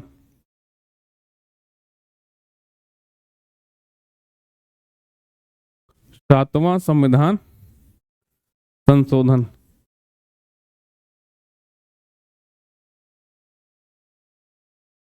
कौन सा था, 7वां संविधान संशोधन कब का है ये, 1956 का। ठीक, इसी के द्वारा ये आर्टिकल जोड़ा गया था 350 भी। अगर पूछ लिया जाए आपसे कि भाषाई अल्पसंख्यकों का जो आयुक्त होता है उसका कार्यालय कहाँ पे, हेडक्वार्टर कहाँ पे है, भाषाई अल्पसंख्यकों के जो अधिकारी है इसका हेडक्वार्टर कहाँ पर है, तो आप कहेंगे हेडक्वार्टर इसका कहाँ पर भाई, प्रयागराज में। ठीक है, प्रयागराज में इसका हेडक्वार्टर है, ये भी महत्वपूर्ण है। तो हमने इसको कहा कि आप बीच में ये कहाँ से ले आए हो, यहाँ तो दूसरा कुछ पूछा जा रहा, क्योंकि इसी आयोग की सिफारिश पर ही ये आर्टिकल जोड़ा गया था, इसी आयोग की ने सिफारिश किया था ना, तभी तो जोड़ा गया था, इसलिए यहाँ पर महत्वपूर्ण हो जाता है। ठीक है, फिर आप देखेंगे अब प्रयागराज में हेडक्वार्टर है। अगर पूछ लिया जाए कि निम्न में से किस स्थान पर, विकल्पों में से, निम्न दिए गए विकल्पों में से किस स्थान पर भाषाई अल्पसंख्यकों का जो आयुक्त है उसके कार्यालय की एक ब्रांच नहीं है, तो कहाँ कहाँ, कहीं कहीं ब्रांच होगी। तो 3 ऐसे स्थान है, प्रयागराज में तो हेडक्वार्टर है, लेकिन 3 ऐसे स्थान है जहां पर क्या है, इनकी ब्रांचेज हैं। तो आप कहें कहाँ कहाँ पर हैं, तो एक तो कोलकाता में इनकी ब्रांच है, कोलकाता में ब्रांच है। ठीक, ये आपको याद रखना है। बेलगाम कर्नाटक हो जाएगा, कोलकाता कहाँ, कोलकाता पश्चिम बंगाल, और बेलगाम कर्नाटक में इनकी ब्रांच है। और कहाँ पर है, चेन्नई तमिलनाडु में अल्पसंख्यकों का जो आयुक्त है इसके कार्यालय की सर्किट या फिर खंडपीठ कह लो है, या फिर ब्रांच कुछ भी कह लो। ठीक है, और प्रयागराज में हेडक्वार्टर है। 7वें संविधान संशोधन 1956, 1950 नहीं, 1956, इस चीज को ध्यान रखना, अगर लिखने में कहीं गलती हो जाए, बोल कुछ और रहे हैं तो इसके लिए हैंडल करना, क्योंकि लाइव क्लास नहीं है कि हम आप कमेंट करेंगे तो हमारा ध्यान चला जाएगा। बहुत बार ऐसा होता है कि एक साथ दिमाग जो है 10 जगह पे काम करता है ना, तो हो सकता है कहीं ना कहीं मुंह से मौखिक रूप से कुछ गलत निकल जाए या फिर कुछ गलत लिख जाए, तो उसके लिए क्षमा प्रार्थी हैं, है ना। इतने सारे फैक्ट हैं, इतने सारी चीज़ दिमाग में चलती हैं। अगर देखा जाए पूरी क्लास में अगर वास्तव में आप काउंट करोगे कम से कम 5 से 6 हजार फैक्ट आपको हम देंगे बिना किसी, मतलब पीपीटी में तो एक ही क्वेश्चन रहता है ना, तो उसके लिए अगर 2, 4, 5 फैक्ट या 10 फैक्ट 5,000 में अगर गलत हो रहे हैं तो उसके लिए क्षमा प्रार्थी हैं, है ना। ये चीज है। 7वां संविधान संशोधन 1956, वो कंफ्यूजन में होगा या फिर दिमाग कहीं और सेट होगा, उसकी वजह से वो गलत कमेंट बोल सकते हैं। तो 350 भी आपका आर्टिकल है। ठीक है, तो इसी के द्वारा राज्य पुनर्गठन जो आयोग है जिसके अध्यक्ष कौन थे, फजल अली। ठीक, इसके अन्य सदस्य कौन कौन से, के.एम. पडिक्कर और एच.एन. कुंजरू, जो ये हैं आप देखेंगे, जो के.एम. पडिक्कर और जो एच.एन. कुंजरू हैं, ये इसी फजल अली आयोग जिसका ऑफिशियल नेम था राज्य पुनर्गठन आयोग, इसी के सदस्य थे। गठन इसका कब हुआ था, गठन हुआ था 1953 में, और इसने अपनी रिपोर्ट कब दी थी, 1955 में। फिर इसी के रिपोर्ट की सिफारिश पर 1956 में राज्यों का पुनर्गठन होता। ठीक है, और 14 राज्य और 6 केंद्र शासित प्रदेश बनते हैं। 14 राज्य और 6 केंद्र शासित प्रदेश बनते हैं ना, 14 स्टेट, 14 स्टेट और 6 केंद्र शासित प्रदेश बनते हैं ना, इसी की सिफारिश पर। इस चीज को आपको ध्यान रखना है। इसने कहा था कि भाषाओं के आधार पर तो राज्यों का गठन हो सकता है, लेकिन केवल यही एकमात्र आधार नहीं होना चाहिए कि सभी राज्यों का। हाँ, भाषा के आधार पर हो सकता है, लेकिन यही एकमात्र नहीं है। सबसे यह है कि एडमिनिस्ट्रेशन है ना, और उनकी जो कल्चर है ना, अब कल्चर की कहाँ कहाँ पर चीजें एक जैसी होती हैं और उनकी भौगोलिक स्थिति क्या है, उनके आधार पर कहीं ना कहीं राज्यों का पुनर्गठन जो है वो होना चाहिए, वो सबसे उपयुक्त है ना, ये चीज। आगे कहना, निम्न में से कौन सी संस्था भारत में असंवैधानिक निकाय है, तो लोक सेवा आयोग का भी कहीं ना कहीं उल्लेख है। आप देखेंगे कहां पर है, तो अनुच्छेद 315 में उल्लेख मिलेगा राज्य लोक सेवा आयोग और संघ लोक सेवा आयोग का। फाइनेंस कमीशन का आप देखोगे तो अनुच्छेद 280 में उल्लेख मिलेगा। निर्वाचन आयोग की बात करोगे तो अनुच्छेद 324 में इसका उल्लेख मिलेगा। लेकिन राष्ट्रीय मानवाधिकार का कहीं भी उल्लेख किसी आर्टिकल में नहीं है, तो ये स्टैट्यूटरी बॉडी है, क्योंकि एक जो है क्या संविधान, एक अधिनियम आया था, है ना, उसके तहत इसका जो है इसका गठन हुआ था, नेशनल ह्यूमन राइट कमीशन का। तो ये चीज है। अगला प्रश्न है, भारतीय राष्ट्रीय कृषि सहकारी विपणन संघ लिमिटेड NAFED किस मंत्रालय के अंतर्गत आता है, वाणिज्य और उद्योग मंत्रालय, ग्रामीण विकास मंत्रालय, कृषि और किसान कल्याण मंत्रालय, या फिर आप देखेंगे विज्ञान और प्रौद्योगिकी मंत्रालय। ठीक, ये चीज आपको यहाँ पर बतानी है। तो बताइए भैया कि किसके तहत ये जो है शामिल है। ये जो आपका है कौन सा, इसको NAFED बोलते हैं, नेफेड बोला जाता है, और ये आता है किसके तहत, तो कृषि और किसान कल्याण मंत्रालय, कृषि और किसान कल्याण मंत्रालय, ministry of agriculture and farmers welfare, ठीक, इस मंत्रालय के जो अधीन ये आता है। अगला प्रश्न हमारा है, करण न्यायालय द्वारा किसी सरकारी अधिकारी को जारी किए जाने वाले परमादेश याचिका का वास्तविक अर्थ क्या होता है? हमारा आदेश। पूरा क्वेश्चन क्या ही पढ़ना, वी कमांड, ठीक, वी कमांड। किसी को सशरीर पेश करना, हैबियस कॉर्पस, यानी कि आप देखेंगे बंदी प्रत्यक्षीकरण वाला, वो हो जाएगा। हम आदेश देते हैं, परमादेश है ना। इसका शाब्दिक अर्थ है कि सब समझा चुके हैं पीछे आपको हम। वर्तमान में कितने भारतीय राज्यों में 5वीं अनुसूची के क्षेत्र हैं? 5 राज्य हैं, 6 राज्य हैं, 8 राज्य हैं, फिर 10 राज्य हैं।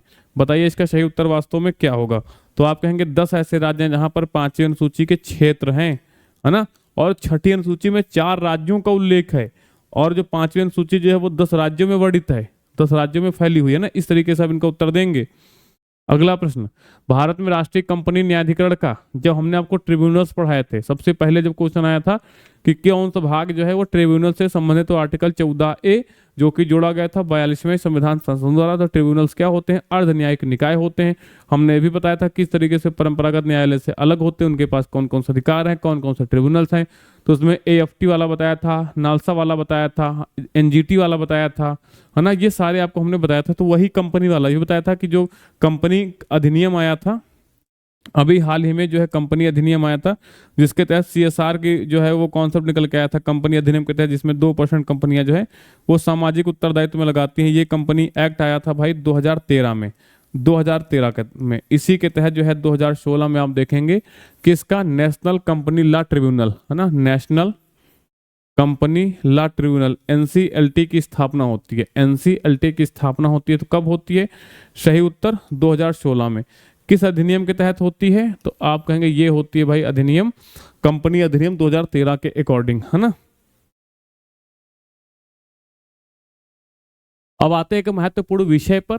हमारे संस्थान स्टडी फॉर सिविल सर्विसेज द्वारा उत्तर प्रदेश जो दरोगा भर्ती है उसके लिए जो है कंप्लीट स्टडी मटेरियल कोर्स लाया गया है ना। कंप्लीट स्टडी मटेरियल कोर्स है। ये अवेलेबल कहाँ पे अगर बताएं तो हम ज्ञान सर एजुकेशन ऐप पे जो है, ज्ञान सर एजुकेशन ऐप में ये जो है अवेलेबल है हमारा जो कोर्स है ये, ठीक है। और इसका जो प्राइस है वो 2499 रुपये है। लेकिन अगर आप वहाँ पर ये कूपन कोड यूज करते हैं, कौन सा, ज्ञान सर डिस्काउंट, तो यही 2499 रुपये का जो कोर्स है आपको मात्र 499 रुपये का जो है पड़ेगा, ठीक है। और ये जो हमारा कोर्स होगा ये बायलिंगुअल होगा। हमने फिर कहा था किसी भी एग्जाम की सफलता इस पर डिपेंड करती है कि वास्तव में आपने किस संस्थान से तैयारी की और कितना पढ़ा, कैसा पढ़ा, ठीक है। जो हमारा कंटेंट होता है, आपको पता है SCS का जो कंटेंट होता है वो बिल्कुल सिलेबस ओरिएंटेड होता है, लेकिन नपा तुला, वैसे भर भर के नहीं कुछ भी आपको दिया जा रहा नहीं। जो सिलेबस है, जो विज्ञापन में जो उनका सिलेबस है, जितने पॉइंट का है, पूरा एग्जैक्ट सिलेबस का जो कंटेंट है वही हमारी टीम के द्वारा आपको प्रोवाइड कराया जाएगा, ठीक है। तो फीचर्स कौन से हैं? एग्जाम ओरिएंटेड सिलेक्शन मटेरियल है, कंप्लीट PPT नोट्स आपको दिए जाएंगे, रिकॉर्डेड क्लासेस हैं यहाँ पर, ठीक है।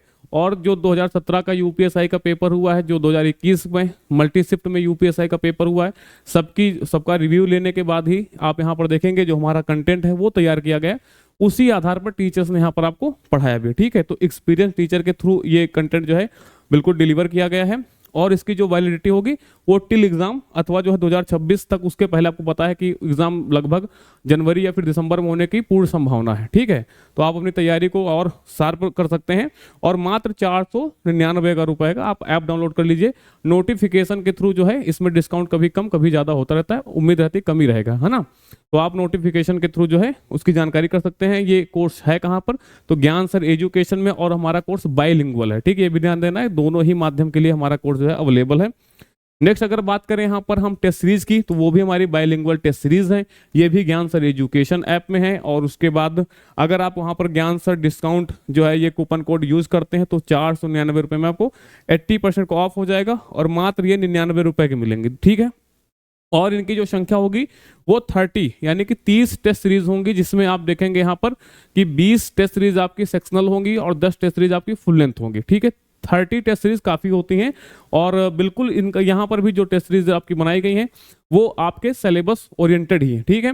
एग्जाम ओरिएंटेड टेस्ट सीरीज आपको मिलेंगी, एग्जैक्ट 100% रियल एग्जाम जैसी, है ना। बिल्कुल आपको रैंक वगैरह भी आप वहाँ पर देख सकते हैं अपनी। और लेटेस्ट ट्रेंड और पैटर्न के अनुसार हमने बताया कि जो हमारी टीम के द्वारा जो समीक्षा किए गए हैं यहाँ पर 2017 और 2021 के पेपर को, उसके बाद ही हमारा कंटेंट और हमारी जो टेस्ट सीरीज हैं वो डेवलप की गई, ठीक है। और यहाँ पर जो अनलिमिटेड आपको अटेम्प्ट मिलेंगे और वैलिडिटी जो टेस्ट सीरीज की होगी वो भी आपकी टिल एग्जाम अथवा आप देखेंगे दिसंबर 2026 तक होगी। तो आप ज्ञान सर एजुकेशन ऐप पर जाकर के इनरोल हो सकते हैं। चलो अगला है, भारतीय संविधान के किस अनुच्छेद में उल्लिखित है राज्य भारतीय क्षेत्र के अंतर्गत किसी भी व्यक्ति को विधि के समक्ष समानता या विधि के समान संरक्षण से जो है वंचित नहीं करेगा। पीछे ही बताया है आपका आर्टिकल 14 कहता है, 14 में है विधि का समान संरक्षण और विधियों की समझ समता, है ना, ये चीज है। चलो अगला प्रश्न है, एक आरटीआई आवेदन निम्न में से किया जाता है हिंदी में, अंग्रेजी में या क्षेत्र की आधिकारिक भाषा में। अपने कॉमन सेंस से सोचिए कि वास्तव में इसका सही उत्तर क्या होना चाहिए, है ना। अपने कॉमन सेंस से सोचिए, क्या सिर्फ हिंदी को अलाउ किया जा सकता है? बताओ, केरला के लोग हिंदी जानते होंगे, तमिलनाडु के लोग हिंदी जानते होंगे, नॉर्थ ईस्ट के लोग हिंदी से इस तरीके से परिचित होंगे। अगर आप कहोगे अंग्रेजी में, तो क्या उत्तर भारत के लोग, बिहार के लोग इतना अंग्रेजी जानते हैं? नहीं जानते हैं। क्षेत्रीय भाषा, अब मलयालम भी तो वहाँ पे 8वीं सूची में शामिल है भाषा कि नहीं है। संथाली, बोडो, डोगरी, कोंकणी, जो लोकल पढ़ा लिखा व्यक्ति नहीं, अंग्रेजी से परिचित नहीं, मान लो उत्तर प्रदेश का पढ़ा लिखा व्यक्ति नहीं, गोवा का पढ़ा लिखा व्यक्ति ना हो तो अपनी लोकल भाषा को जानता है कोंकणी में, तो क्षेत्र की जो आधिकारिक भाषा है, कोंकणी आधिकारिक भाषा है, उनसे भी वो आरटीआई में जानकारी प्राप्त कर सकता है, अंग्रेजी में भी प्राप्त कर सकता है और हिंदी में भी प्राप्त कर सकता है। अगला है, नवीं अनुसूची को बता चुके हैं जाने कितने बार द कॉन्स्टिट्यूशन फर्स्ट जो आपका कॉन्स्टिट्यूशनल अमेंडमेंट था उसके थ्रू इसको शामिल किया गया था, तो विकल्प बी यहाँ पर बिल्कुल सही उत्तर है। अगला है, भारत के किस राज्य में राष्ट्रपति शासन सबसे पहले लगाया गया था? सबसे पहले पंजाब में लगाया गया था ना, राष्ट्रपति शासन सबसे पहले पंजाब में लगाया गया था। इस चीज को आपको ध्यान रखना है, तो विकल्प जो ए है वो प्रश्न का यहाँ पर बिल्कुल सही उत्तर है। अगला है, कह रहे हैं प्रस्तावना में समाजवादी धर्मनिरपेक्ष अखंडता शब्दों को कब जोड़ा गया है? तो 42वें संविधान संशोधन द्वारा जोड़ा गया था, जो आपका 42nd कॉन्स्टिट्यूशनल अमेंडमेंट 1976 का है, उसमें जो है प्रस्तावना में 3 शब्द जोड़े गए थे। आगे, 1 की 12 अभी तक संशोधन हुआ है प्रस्तावना में। अगला है कि निम्न में से किस मंत्रालय ने राष्ट्रीय निवेश और विनिर्माण क्षेत्र, जिसको निम्स बोलते हैं, इसकी नीति की घोषणा की है? Ministry of commerce and industry, या फिर आप देखेंगे यहाँ पर भारी उद्योग मंत्रालय, या फिर सूचना प्रसारण मंत्रालय, या फिर गृह मंत्रालय। अब सबसे पहले पढ़ो कि राष्ट्रीय निवेश और विनिर्माण जो क्षेत्र है, क्या लगता है कि ये गृह मंत्रालय संबंधित है, भारी उद्योग मंत्रालय? थोड़ा सा कॉमन सेंस लगाने की कोशिश कीजिए ना कि किससे संबंधित हो सकता है भाई, है। जैसे निवेश है, विनिर्माण है, मैन्युफैक्चरिंग की बात आ रही है, तो ऑब्वियस सी बात है कि वाणिज्य और उद्योग मंत्रालय के तहत ही इसका गठन हुआ होगा। तो विकल्प जो आपका ए है वो बिल्कुल यहाँ पर सही उत्तर हो जाएगा, है ना। इसके बाद आगे बढ़ेंगे, कह रहे हैं भारतीय संविधान की निम्न में से किस अनुसूची में भारत के राष्ट्रपति की परिलब्धियों, भत्तों वगैरह हैं, तो ये द्वितीय में, तीसरी में क्या है? शपथ है, लेकिन वहां पर राष्ट्रपति और उपराष्ट्रपति की शपथ नहीं है, क्योंकि प्रेसिडेंट और वाइस प्रेसिडेंट की जो आप देखेंगे ओथ है वो किसमें है? वो शामिल है भाई, किसमें? वो शामिल है आर्टिकल में, तो वो यहाँ पर शेड्यूल में नहीं है, लेकिन वेतन भत्ते परिलब्धियां इसमें शामिल हैं। बाकी अनुसूची सब बता चुके हैं। 5वीं अनुसूची अभी आपने देखी है, अनुसूची क्षेत्रों संबंधित है, 10 इसमें जो क्षेत्र हैं।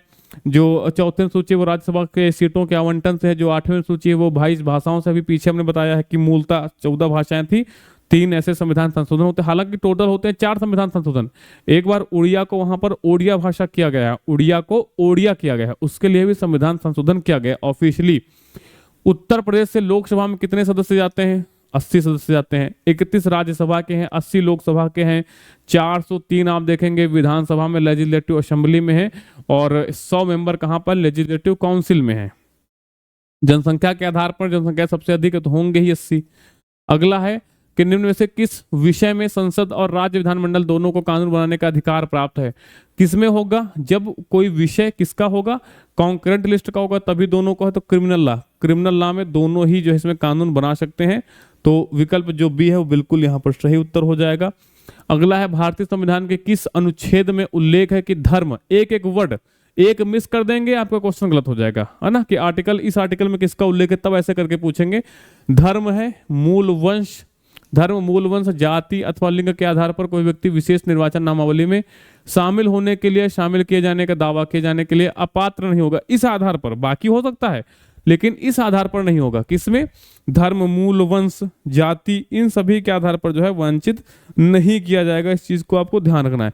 तो ऐसा कहता है हमारा कौन सा आर्टिकल 325, आर्टिकल 325 कहता है। ठीक है, ये आपको ध्यान रखना है कि धर्म, मूल, वंश, जाति अथवा लिंग के आधार पर कि ये महिला है, ये पुरुष है, इसलिए इसको मतदान में शामिल नहीं करेंगे।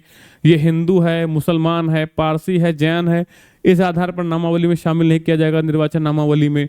या फिर मूल वंश, इसका वंश क्या है, इस आधार पर शामिल नहीं किया जाएगा कि दलित है, किस जाति का है, ब्राह्मण है, ठाकुर है, दलित है, क्या है, इस आधार पर हमने नहीं शामिल किया। ये नहीं, इसके आधार पर आप दिवालिया वगैरह है तो वो आप उसका घोषित कर सकते हो मानसिक रूप से सही नहीं है ना, वो एक अलग विषय है। राज्य शैक्षिक अनुसंधान और प्रशिक्षण परिषद SCERT की स्थापना कब होती है? तो ये होती है 1981 में SCERT की स्थापना, है ना। तो विकल्प जो है ये बिल्कुल यहाँ पर सही उत्तर है। अगला है कि भारत के किस पूर्व न्यायाधीश की टिप्पणी है कि यदि सभी निर्देशक तत्वों को अच्छी तरह पालन किया जाए और उन्हें संपूर्णता से लागू किया जाए तो हमारा देश इस धरा पर स्वर्ग हो सकता है। भाई वो सही बात है कि जो हमारे DPSP हैं, directive principles of state policies जो हैं, वो किसकी बात करते हैं? तो आप कहेंगे भाई वो बात करते हैं किसकी? वेलफेयर स्टेट की, एक कल्याणकारी राज्य की। वास्तव में जितने भी हमारे राज्य के नीति निर्देशक तत्व हैं, अगर उनको शामिल कर लिया जाए तो हमारा जो देश है इस धरा पर वो स्वर्ग हो सकता है ना। तो एक हमारे जो है चीफ जस्टिस हुए हैं पूर्व मुख्य न्यायाधीश HC चागला, ये उन्हीं की जो है टिप्पणी है, उन्हीं का कमेंट है किसका? MC चागला का। तो जो विकल्प C है, B है, वो यहाँ पर बिल्कुल प्रश्न का सही उत्तर है ना, विकल्प आपका B।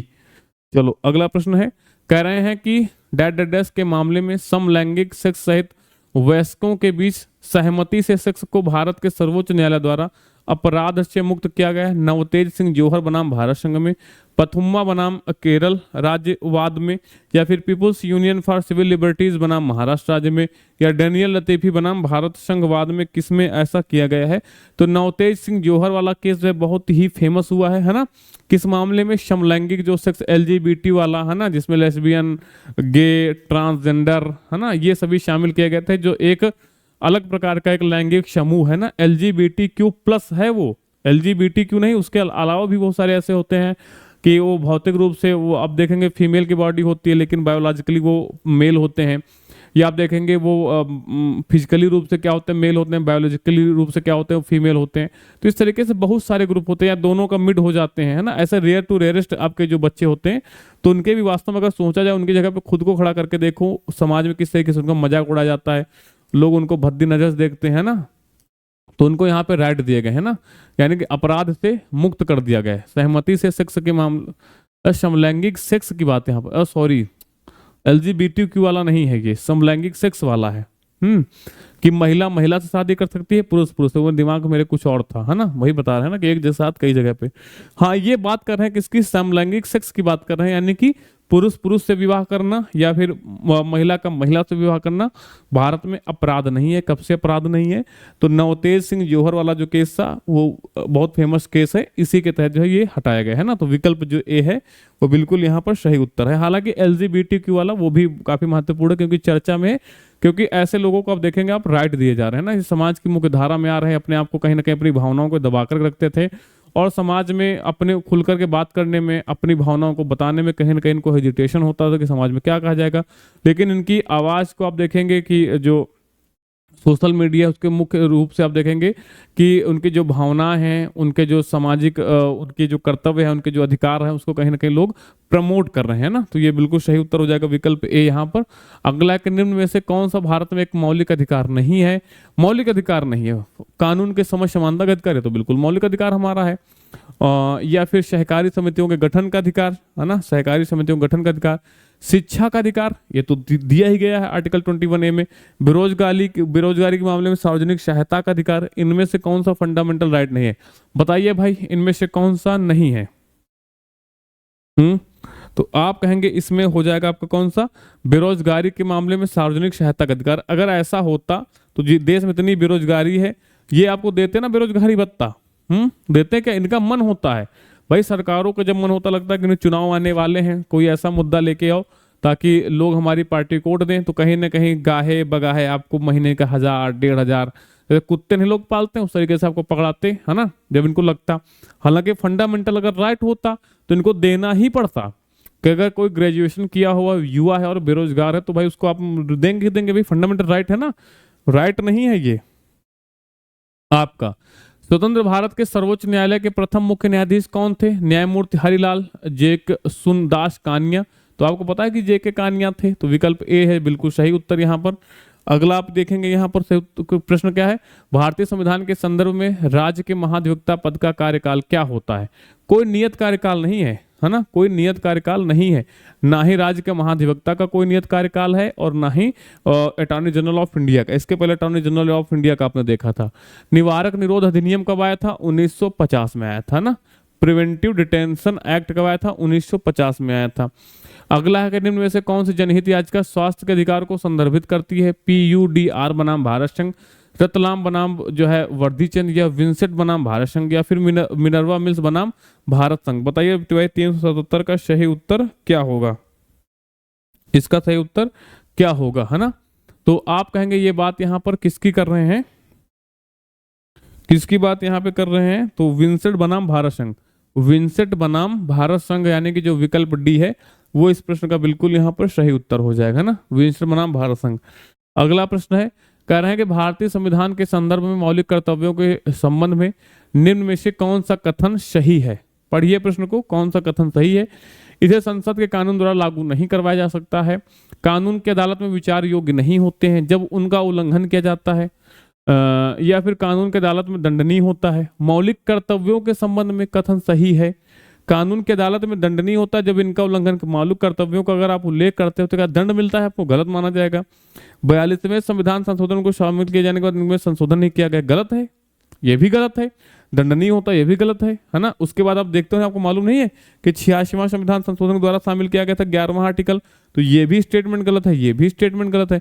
इसे संसद के कानून द्वारा लागू नहीं करवाया जा सकता है, कानून के अदालत में विचार योग्य नहीं होते हैं जब इनका उल्लंघन किया जाता है। तो ये कैसे हैं? जस्टिसिएबल नहीं है, ये भाई जस्टिसिएबल नहीं है।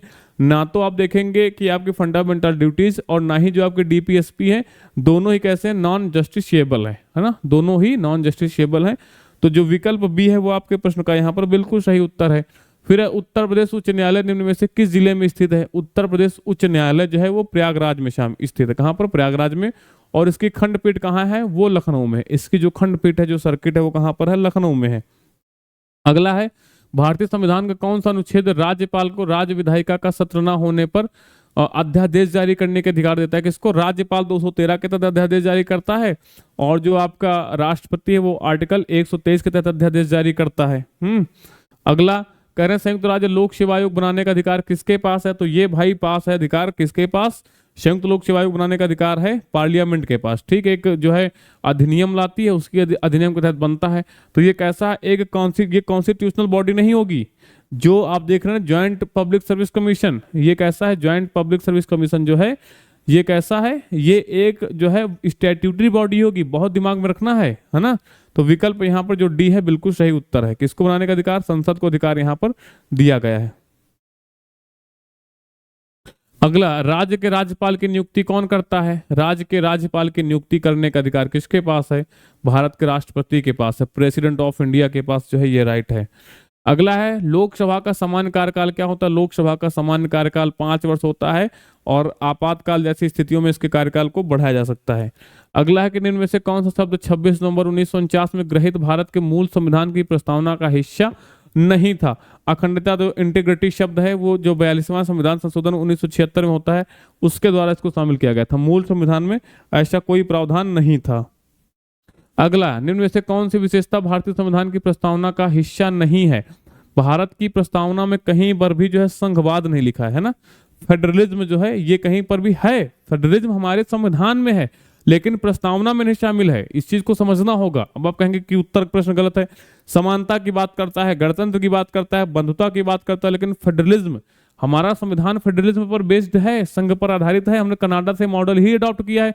हालांकि हमारे संघवाद में जो केंद्र है वो ज्यादा मजबूत है, इसलिए एकात्मकता के जुगुड़ हैं वो ज्यादा हैं, और संघवाद के गुण कम है, इसलिए जो हमारा केंद्र ज्यादा मजबूत है और राज्य कम कमजोर है। आपातकाल की स्थिति में तो पूरी तरीके से हमारा देश एकात्मक हो जाता है, वो संघात्मक रहता ही नहीं, लेकिन गुण है।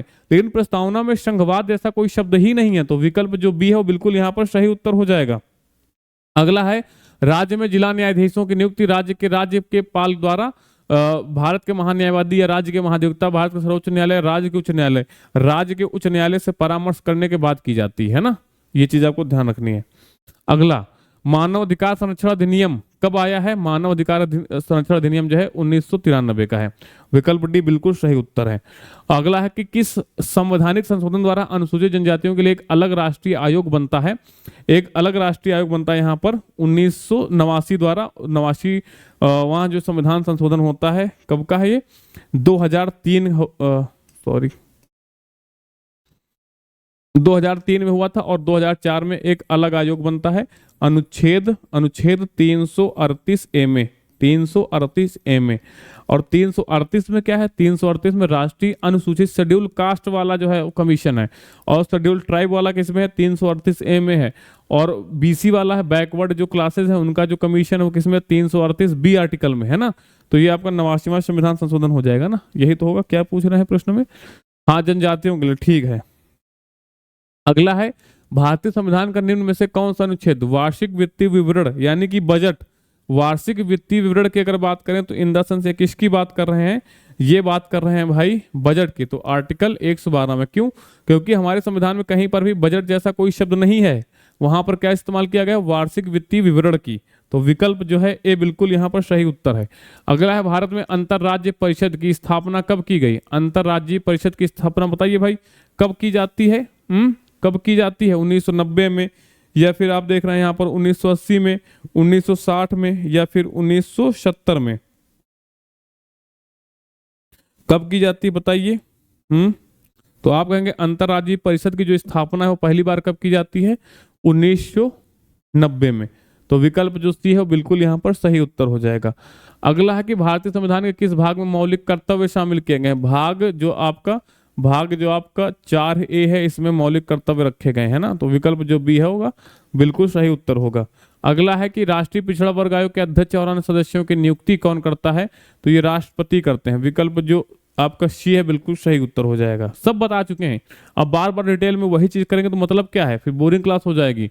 नियम कानून के विरोध में न्यायमूर्ति खन्ना ने कहा था, rule of law of the antithesis of arbitrariness, justice Khanna observe this in the case of किसमें? अध्यक्ष रेलवे बोर्ड बनाम चंद्रिमा दास, विशाखा बनाम राजस्थान।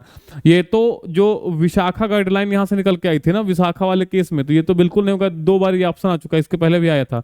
राजस्थान बनाम विद्यावती, एडीएम जबलपुर बनाम एस शुक्ला, किसमें नियम कानून स्वच्छाचारिता के विरोध में है?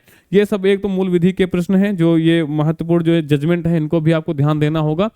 लेकिन हमारे प्रश्न का यहाँ पर सही उत्तर क्या हो जाएगा बताना होगा हमें। तो एडीएम जबलपुर बनाम एस शुक्ला, एडीएम जबलपुर बनाम एस शुक्ला जो थे उनके संबंध में ये केस जो है निकल के आया था। अगला है कि निम्न में से कौन राज्य सरकार के परामर्श से राज्य सरकार के एक अधिकारी को जिला चुनाव अधिकारी के रूप में नामित कर सकता है? कौन सा राज्य सरकार के परामर्श से राज्य सरकार के एक अधिकारी को जिला चुनाव अधिकारी के रूप में जो है नियुक्त कर सकता है? ये हमें यहाँ पर बताना है ना। तो ये अधिकार होता है किसके पास? इलेक्शन कमीशन ऑफ इंडिया के पास। इलेक्शन कमीशन ऑफ इंडिया के पास जो है ये यहाँ पर राइट होता है ना। अगला कह रहे हैं कि 73वां संवैधानिक संशोधन अधिनियम कब लागू होता है? 73वां संविधान संशोधन भाई पंचायती राज दिवस कब मनाते हैं? 24 अप्रैल को। क्यों मनाते हैं? क्योंकि इसी दिन 73वां संविधान संशोधन जो है वो लागू हुआ था, इसीलिए हम इस दिन क्या मनाते हैं? पंचायती राज दिवस। इस चीज को समझना होगा, बहुत महत्वपूर्ण है ना। 24 अप्रैल को, 24 अप्रैल 1973 को ही आप देखेंगे कि केशवानंद भारतीवाद का निर्णय आया था, वही बहुत महत्वपूर्ण डेट है। कौन सा? 24 अप्रैल 1973 को। 24 अप्रैल 1993 को ही हमारे यहाँ पर जो है पंचायतों को संवैधानिक दर्जा मिला था, यानी कि 73वां संविधान संशोधन लागू हुआ था। 24 अप्रैल को ही आप देखेंगे कि केशवानंद भारती का वाद का डिसीजन भी आया था। अगला, त्वरित सुनवाई का अधिकार भारतीय संविधान के निम्न में से किस अनुच्छेद के तहत एक जो है आपको फंडामेंटल राइट दिया गया है ना? किसके तहत जो है फंडामेंटल राइट है, आपको यहाँ पर ये बताना है। कौन सा? त्वरित सुनवाई का, the right to speedy trial, ये आर्टिकल आपका 21 ही हो जाएगा। इसमें बताया ना हमने अम्ब्रेला आर्टिकल है।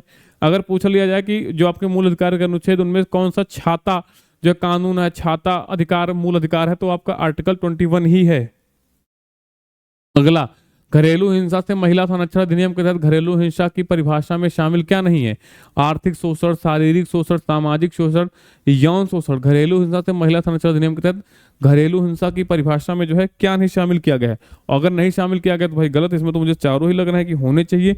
हालांकि सामाजिक शोषण, इसमें सोशल एब्यूज नहीं है, इसमें सोशल एब्यूज नहीं शामिल है, बाकी चीजें यहाँ पर आप देखेंगे शामिल है ना। अगला है, अविश्वास प्रस्ताव पर चर्चा किए जाने के लिए मंजूर करने हेतु लोकसभा के कितने सदस्यों द्वारा न्यूनतम मंजूरी चाहिए होती है? यानी कि जो अगर किसी को लाना है, क्या लाना है भाई, आपका नॉन कॉन्फिडेंस मोशन, अविश्वास प्रस्ताव लाना है, तो कितने सदस्यों के द्वारा जो है अनुमोदन पारित होने की आवश्यकता होती है? तो नो कॉन्फिडेंस मोशन में भाई 50 लोगों की आवश्यकता होती है। चीज को आपको ध्यान रखना है, कितने? 50 लोगों के द्वारा अनुमोदित होना चाहिए। ठीक, कितने? 50 लोगों के द्वारा। अगर अविश्वास प्रस्ताव पार्लियामेंट में पारित हो जाता है तो सरकार को अपने पद से इस्तीफा देना पड़ जाएगा, अपने पद से इस्तीफा देना पड़ जाएगा अविश्वास प्रस्ताव। मोशन कॉन्फिडेंस अगर नहीं पारित होता है तो इस्तीफा देना पड़ेगा, क्योंकि वो सत्ता पक्ष लेकर के आती है। अविश्वास प्रस्ताव जो है वो विपक्ष लेकर के आता है। अगर अविश्वास प्रस्ताव पारित नहीं होता है तो सरकार को इस्तीफा देना पड़ेगा। अगर विश्वास प्रस्ताव पारित हो जाता है, नहीं सॉरी, अगर विश्वास प्रस्ताव पारित नहीं होता है तो सरकार इस्तीफा देगी। अगर अविश्वास प्रस्ताव पारित हो जाता है तो सरकार इस्तीफा देगी। समझ रहे हो ना? अविश्वास प्रस्ताव विपक्ष के द्वारा लाया जाता है, जबकि जो विश्वास प्रस्ताव होता है वो सरकार ही लेकर के आती है, अपने ही खिलाफ लेकर के आती है कि हमारे पास विश्वास है। अगर वो पारित नहीं होगा तो सरकार को इस्तीफा देना पड़ जाएगा। तो अगर अविश्वास प्रस्ताव लाना है तो आपके पास एटलीस्ट जो है 50 सदस्यों का समर्थन होना चाहिए। अगर एक बार अविश्वास प्रस्ताव लाया जाता है और वो पारित नहीं होता है तो दोबारा जो अविश्वास प्रस्ताव लाया जाएगा वो 6 महीने बाद लाया जाएगा। कितने समय बाद? तो एटलीस्ट 6 महीने बाद ही दूसरी बार जो है अविश्वास प्रस्ताव आप ला सकते हैं। अगला प्रश्न है, कह रहे हैं भारतीय संविधान के किस अनुच्छेद में कहा गया है कि एक सिविल सेवक को जिस प्राधिकरण द्वारा नियुक्त किया गया था उससे अधीनस्थ किसी प्राधिकरण द्वारा बर्खास्त या हटाया नहीं जा सकता है? यही सिविल सेवकों की सबसे जो है महत्वपूर्ण पावर होती है कि जिस अथॉरिटी द्वारा नियुक्त किया गया है उससे कम की जो अथॉरिटी है उसे अपने पद से जो है हटा नहीं सकती है ना। ये इनकी जो है सबसे महत्वपूर्ण पावर होती है। आपको पता है कि जो भाग 14 उसमें 308 से लेकर के 323 तक इन लोगों का उल्लेख है, यानी कि राज्य और लोक सेवा आयोग के विषय में यहाँ पर उल्लेख किया गया है। तो इसमें जो आपका आर्टिकल 311 है ना, वो ये प्रावधान करता है कि अगर एक सिविल सेवक को जिस प्राधिकरण द्वारा नियुक्त किया गया था उससे अधीनस्थ किसी प्राधिकरण द्वारा बर्खास्त या हटाया नहीं जाएगा। ठीक है, तो केंद्र के द्वारा नियुक्त किया जा सकता है, तो ये हटाते नहीं, सिर्फ ट्रांसफर करने का अधिकार होता है। राज्यों के पास जो है सिविल सेवक जो होते हैं आईएएस और आईपीएस, उनको सिर्फ ट्रांसफर करने का अधिकार होता है, हटाने का अधिकार उनके पास नहीं होता, क्योंकि उनकी नियुक्ति केंद्र सरकार के द्वारा एक बड़े प्राधिकरण के द्वारा होती है। ठीक है, ये चीज है। अगला प्रश्न करें, पंचायती राज व्यवस्था का उद्घाटन किसके द्वारा किया गया था? तो पंचायती राज व्यवस्था का जो उद्घाटन है वो पंडित जवाहरलाल नेहरू के द्वारा ही देखा जब किया गया था, है ना। इन्हीं के समय में कहाँ किया गया? 2 अक्टूबर 1959 को राजस्थान के नागौर से किया गया था। उद्घाटन किसके द्वारा? तो पंडित जवाहरलाल नेहरू जी के द्वारा किया गया था। अगला प्रश्न यहां पर आप देखेंगे,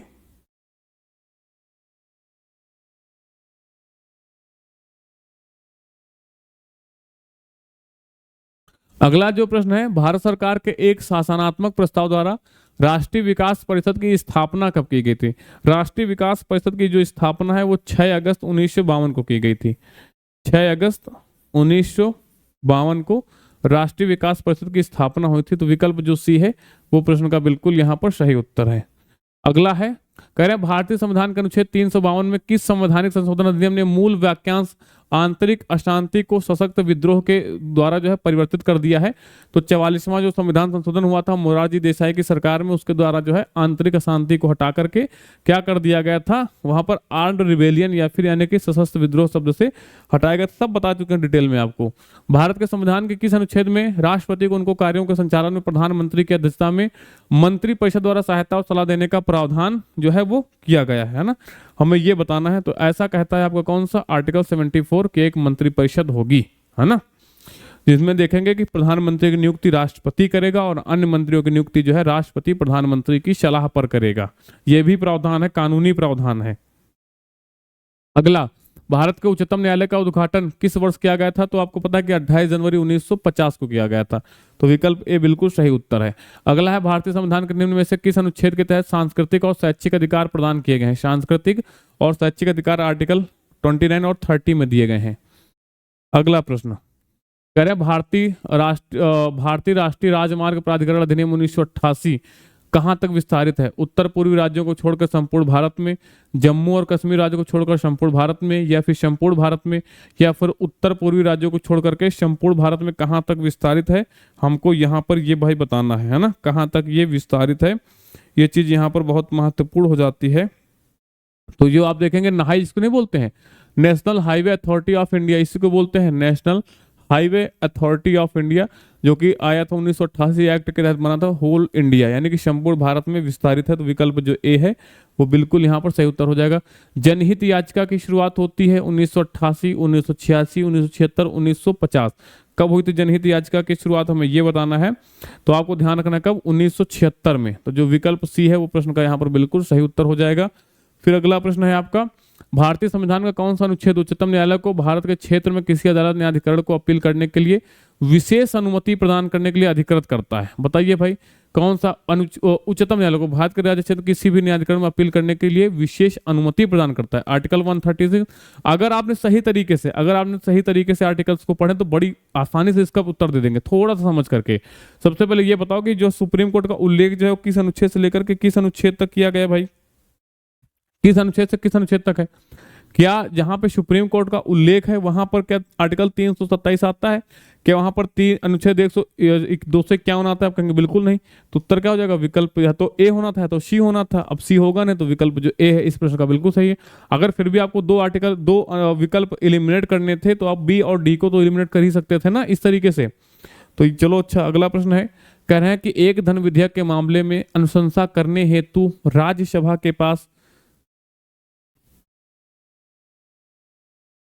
एक धन विधेयक के मामले में अनुशंसा करने हेतु राज्यसभा के लिए निर्धारित अधिकतम अवधि क्या होती है? तो 14 दिन की अवधि होती है ना। अगर ये पुनर्विचार करके मान लो देते हैं कि कोई सिफारिश करते हैं तो लोकसभा मानने के लिए बाध्य नहीं है। मान लो अगर इन्होंने कोई सिफारिश की भाई ये संशोधन कर दीजिए, तो लोकसभा ने अगर संशोधन कर दिया तो दोबारा इनके पास नहीं आएगा। जैसे ही लोकसभा संशोधन करेगी वहीं से वो पारित मान लिया जाएगा ना। इस चीज को आपको यहाँ पर समझना होगा। चलो आगे बढ़ते हैं। अगला है कि भारत की प्रथम महिला निर्वाचन आयुक्त कौन थी? तो आपको पता है महिला निर्वाचन आयुक्त पहली कौन थी? तो वीएस रामा देवी थी। विकल्प ए यहाँ पर बिल्कुल सही उत्तर है। अगला प्रश्न है कि भारतीय संविधान में मौलिक कर्तव्यों के समावेशन के समय केंद्रीय विधि और न्यायिक मंत्री कौन थे? भारतीय संविधान में मौलिक कर्तव्यों को जो शामिल किया गया था उस समय विधि मंत्री कौन थे, हमसे ये पूछ रहे हैं प्रश्न में। विकल्पों को देखिए और सही उत्तर देने का यहाँ पर प्रयास कीजिए भाई कि उस समय वास्तव में कौन था। HR गोखले। कौन थे? HR गोखले। विकल्प जो बी है वो प्रश्न का यहाँ पर बिल्कुल सही उत्तर हो जाएगा। इसके बाद बढ़ते हैं अगले प्रश्न की ओर। कह रहे हैं निम्न में से किस भारतीय राज्य में 1971 में पहली बार लोकायुक्त संस्थान की स्थापना की गई थी? पहली बार जो लोकायुक्त संस्थान की स्थापना है वो महाराष्ट्र में की गई थी। तो विकल्प जो सी है वो बिल्कुल यहाँ प्रश्न का बिल्कुल सही उत्तर हो जाएगा। अगला है डैश के मामले में उच्चतम न्यायालय ने कार्यस्थल पर, इसके बारे भी चर्चा की थी ना, विशाखा गाइडलाइन। तो विशाखा गाइडलाइन किससे संबंधित है? न्याय कार्यस्थल पर यौन उत्पीड़न को रोकने के लिए दिशा निर्देश गाइडलाइन है ना। यहाँ पर देखो, preventing sexual harassment at work place guideline. Issued guideline किसमें गाइडलाइन इश्यूड हुई थी? तो विशाखा, जो आपका ये वाला केस हुआ था विशाखा और अन्य बनाम राजस्थान राज्य वाला, इसमें जो है सुप्रीम कोर्ट ने अपनी जो गाइडलाइन यहाँ पर पेश की थी। ठीक है, अगला प्रश्न देखिए, भारतीय संविधान का भाग 9 उन राज्यों में पंचायतों की त्रिस्तरीय प्रणाली की परिकल्पना करता है जहां पर जनसंख्या जो है 20 लाख से अधिक है। 20 लाख से कम है तो वहां पर त्रिस्तरीय पंचायतों की कोई आवश्यकता नहीं है, ऐसा हमारा कहता है कौन सा? भाग 9। अगला, अस्पृश्यता को समाप्त कर दिया गया है किस आर्टिकल के तहत? आर्टिकल 17 के तहत। भारतीय संविधान के निम्न में से किस अनुच्छेद में कानून के शासन की बात की गई है? कानून का शासन कहता है हमारा आर्टिकल 14। कहाँ से अडॉप्ट किया, सब कुछ डिटेल में बता चुके हैं। ब्रिटेन से अडॉप्ट किया है। एवी डायसी की जो पुस्तक है the law and the constitution में, जो कि 1885 में प्रकाशित हुई थी, उसमें उसका उल्लेख मिलता है। सब बता चुके हैं ना। कानून द्वारा स्थापित प्रक्रिया की अगर बात करोगे, जापान में वो आर्टिकल 21 के तहत जो है आपका आ जाएगा। मेनका गांधीवाद जो 1978 है, उसमें संपूर्ण रूप से सही तरीके से उसको विस्तारित किया गया था। निम्न में से किसे भारत में सरकार के प्रमुख के रूप में माना जाता है? सरकार के प्रमुख के रूप में प्राइम मिनिस्टर ऑफ इंडिया को माना जाता है। जबकि आप देखेंगे देश के प्रमुख के रूप में, संवैधानिक प्रमुख के रूप में किसको माना जाता है? प्रेसिडेंट ऑफ इंडिया को माना जाता है। अगला प्रश्न, भारतीय संविधान के निम्न में से कौन सा अनुच्छेद भारतीय संघ के अटूट स्वरूप को दर्शाते हुए भारत को राज्यों का संघ बताता है? आर्टिकल 1 कहता है कि भारत राज्यों का संघ होगा, फेडरल नहीं होगा, यूनियन। क्या होगा भाई, यहां पढ़ो पहले, यूनियन ऑफ स्टेट, है ना। India as a union of state, federal नहीं, यूनियन। यूनियन में क्या होता है, किसी भी राज्य को अलग होने का जो है अधिकार नहीं है। भारत को प्रशासनिक रूप से, सुचारू रूप से चलाने के लिए प्रशासन को क्या किया गया, संपूर्ण भारत को छोटे छोटे राज्यों में हमने बांटा है। ऐसा नहीं कि छोटे छोटे राज्यों को मिलाकर हमने देश नहीं बनाया, हमने ऊपर से नीचे की तरफ गए हैं। कैसे भाई, ऊपर से हम नीचे की तरफ गए हैं, ऊपर से हमने नीचे की तरफ किया गया। ठीक, अमेरिका में क्या है कि नीचे से हम एक की तरफ गए हैं, नीचे से हम एक की तरफ गए, ऐसे किए गए हैं, ऐसे गए हैं। वहां पे कई सारे राज्यों को मिलाकर के एक बना गया यूनाइटेड स्टेट ऑफ अमेरिका, कि सारे शक्ति के हिसाब से, सुरक्षा के हिसाब से हम 50 राज्यों को मिलाकर के एक संघ बना रहे। तो उनका संघ क्या है, फेडरल है। हमारा संघ क्या है, यूनियन है। हमने संपूर्ण भारत को, आप कहेंगे इसमें क्या अंतर है? जमीन आसमान का अंतर है, जमीन आसमान का अंतर है। क्या अंतर है कि हमने क्या बनाया है, हमारे पास एक देश था, हमने उस देश को, अभी भी एक ही देश है, हमने उस देश में प्रशासन को सही ढंग से बनाने के लिए एक देश को जो है कई सारे छोटे छोटे राज्यों और यूनियन टेरिटरीज में हमने विभाजित कर दिया है। कई छोटे छोटे राज्यों में हमने विभाजित किया है। अमेरिका में क्या है, अमेरिका में क्या है, वहां पर प्रांत पहले से थे। उनका संविधान कहता कि भाई पहले से कई सारे प्रांत थे, वहां पर सुरक्षा के हिसाब से, सिक्योरिटी के हिसाब से, प्रशासन को चलाने के हिसाब से, है ना, जो भी उनको मन में आया होगा, हम एक स्टेट में जुड़े हैं। तो यहाँ पर कई सारी इकाइयां मिलकर के एक हो रही है, यहाँ पर एक इकाई अलग अलग हो रही है। तो मजबूत कौन हो रहा है, कई सारी इकाइयां मिल रही भाई। अब यहाँ के राज्य अलग होने का दावा कर सकते हैं ना, कि हम तो जुड़े थे, आपसे हम अलग हो रहे हैं। क्या यहाँ की इकाई अलग होने का दावा कर सकती है? आप निकले हैं, आपको बांटा गया है, जब चाहेगा आपको मर्ज कर दिया जाएगा। ये अधिकार किसके पास है, पार्लियामेंट के पास है। किसी भी राज्य को किसी भी राज्य में मर्ज कर सकती है, किसी भी राज्य का जिला उठा करके किसी भी राज्य में शामिल कर सकती है। अगर लगता है कि नहीं ये देश जो है, ये राज्य जो है कहीं ना कहीं अखंडता को हमारी खत्म करना चाहता है, दूसरे देश में शामिल होना चाहता है, ऐसी इसके अंदर भावना यहाँ के राज्य सरकार के अधीन, तुरंत वहां पर राष्ट्रपति शासन लग जाएगा, पूरी सरकार को बर्खास्त कर दिया जाएगा। अखंडता के साथ खिलवाड़ नहीं हो सकता है ना। इस समझे क्यों, आर्टिकल हमारा फर्स्ट कहता है ना, क्या, India as a union of state. ये चीज समझ रहे हो आप, बहुत महत्वपूर्ण चीज है। अगला करें, भारतीय संविधान की 7वीं अनुसूची के अनुसार विवाह और तलाक के विषय पर कानून बनाने का अधिकार किसके पास है? केवल भारतीय संसद के पास है, या फिर भारत के राष्ट्रीय मानवाधिकार तो इसमें हस्तक्षेप करेगा नहीं? अगर समवर्ती सूची का होगा तो संसद और राज्य विधायिका दोनों ही इस पर कानून बना लेंगे। तो बताइए भाई किसके पास ऐसा अधिकार है, आपसे अगर पूछ लिया जाए तो आप यहाँ पर क्या उत्तर देंगे, क्या उत्तर देंगे? तो ये समवर्ती सूची का विषय है। तो सबसे पहले ये समझना होगा कि जो विवाह और तलाक है ये कॉन्करेंट लिस्ट के हैं, तो बोथ ही इसमें, यानी कि both parliament and state legislature दोनों ही इसमें कानून बना सकते हैं। तो जो विकल्प डी है वो यहाँ पर देखेंगे, प्रश्न का बिल्कुल सही उत्तर हो जाएगा ना। अगला है आपका 420 नंबर, निम्न में से कौन सी संस्था मौलिक अधिकारों को लागू करने के लिए याचिकाएं जारी कर सकती है, रिट जारी कर सकती है? तो both supreme court and high court, है ना। सुप्रीम कोर्ट जारी करता है आर्टिकल 32 के अकॉर्डिंग, और जो आपको सुप्रीम कोर्ट है वो जारी करता है किसके अकॉर्डिंग, जो हाई कोर्ट है वो आर्टिकल 226 के अकॉर्डिंग जो है रिट यहाँ पर जारी करता है। ये देखिए आप अगला प्रश्न और उत्तर देने का प्रयास कीजिए।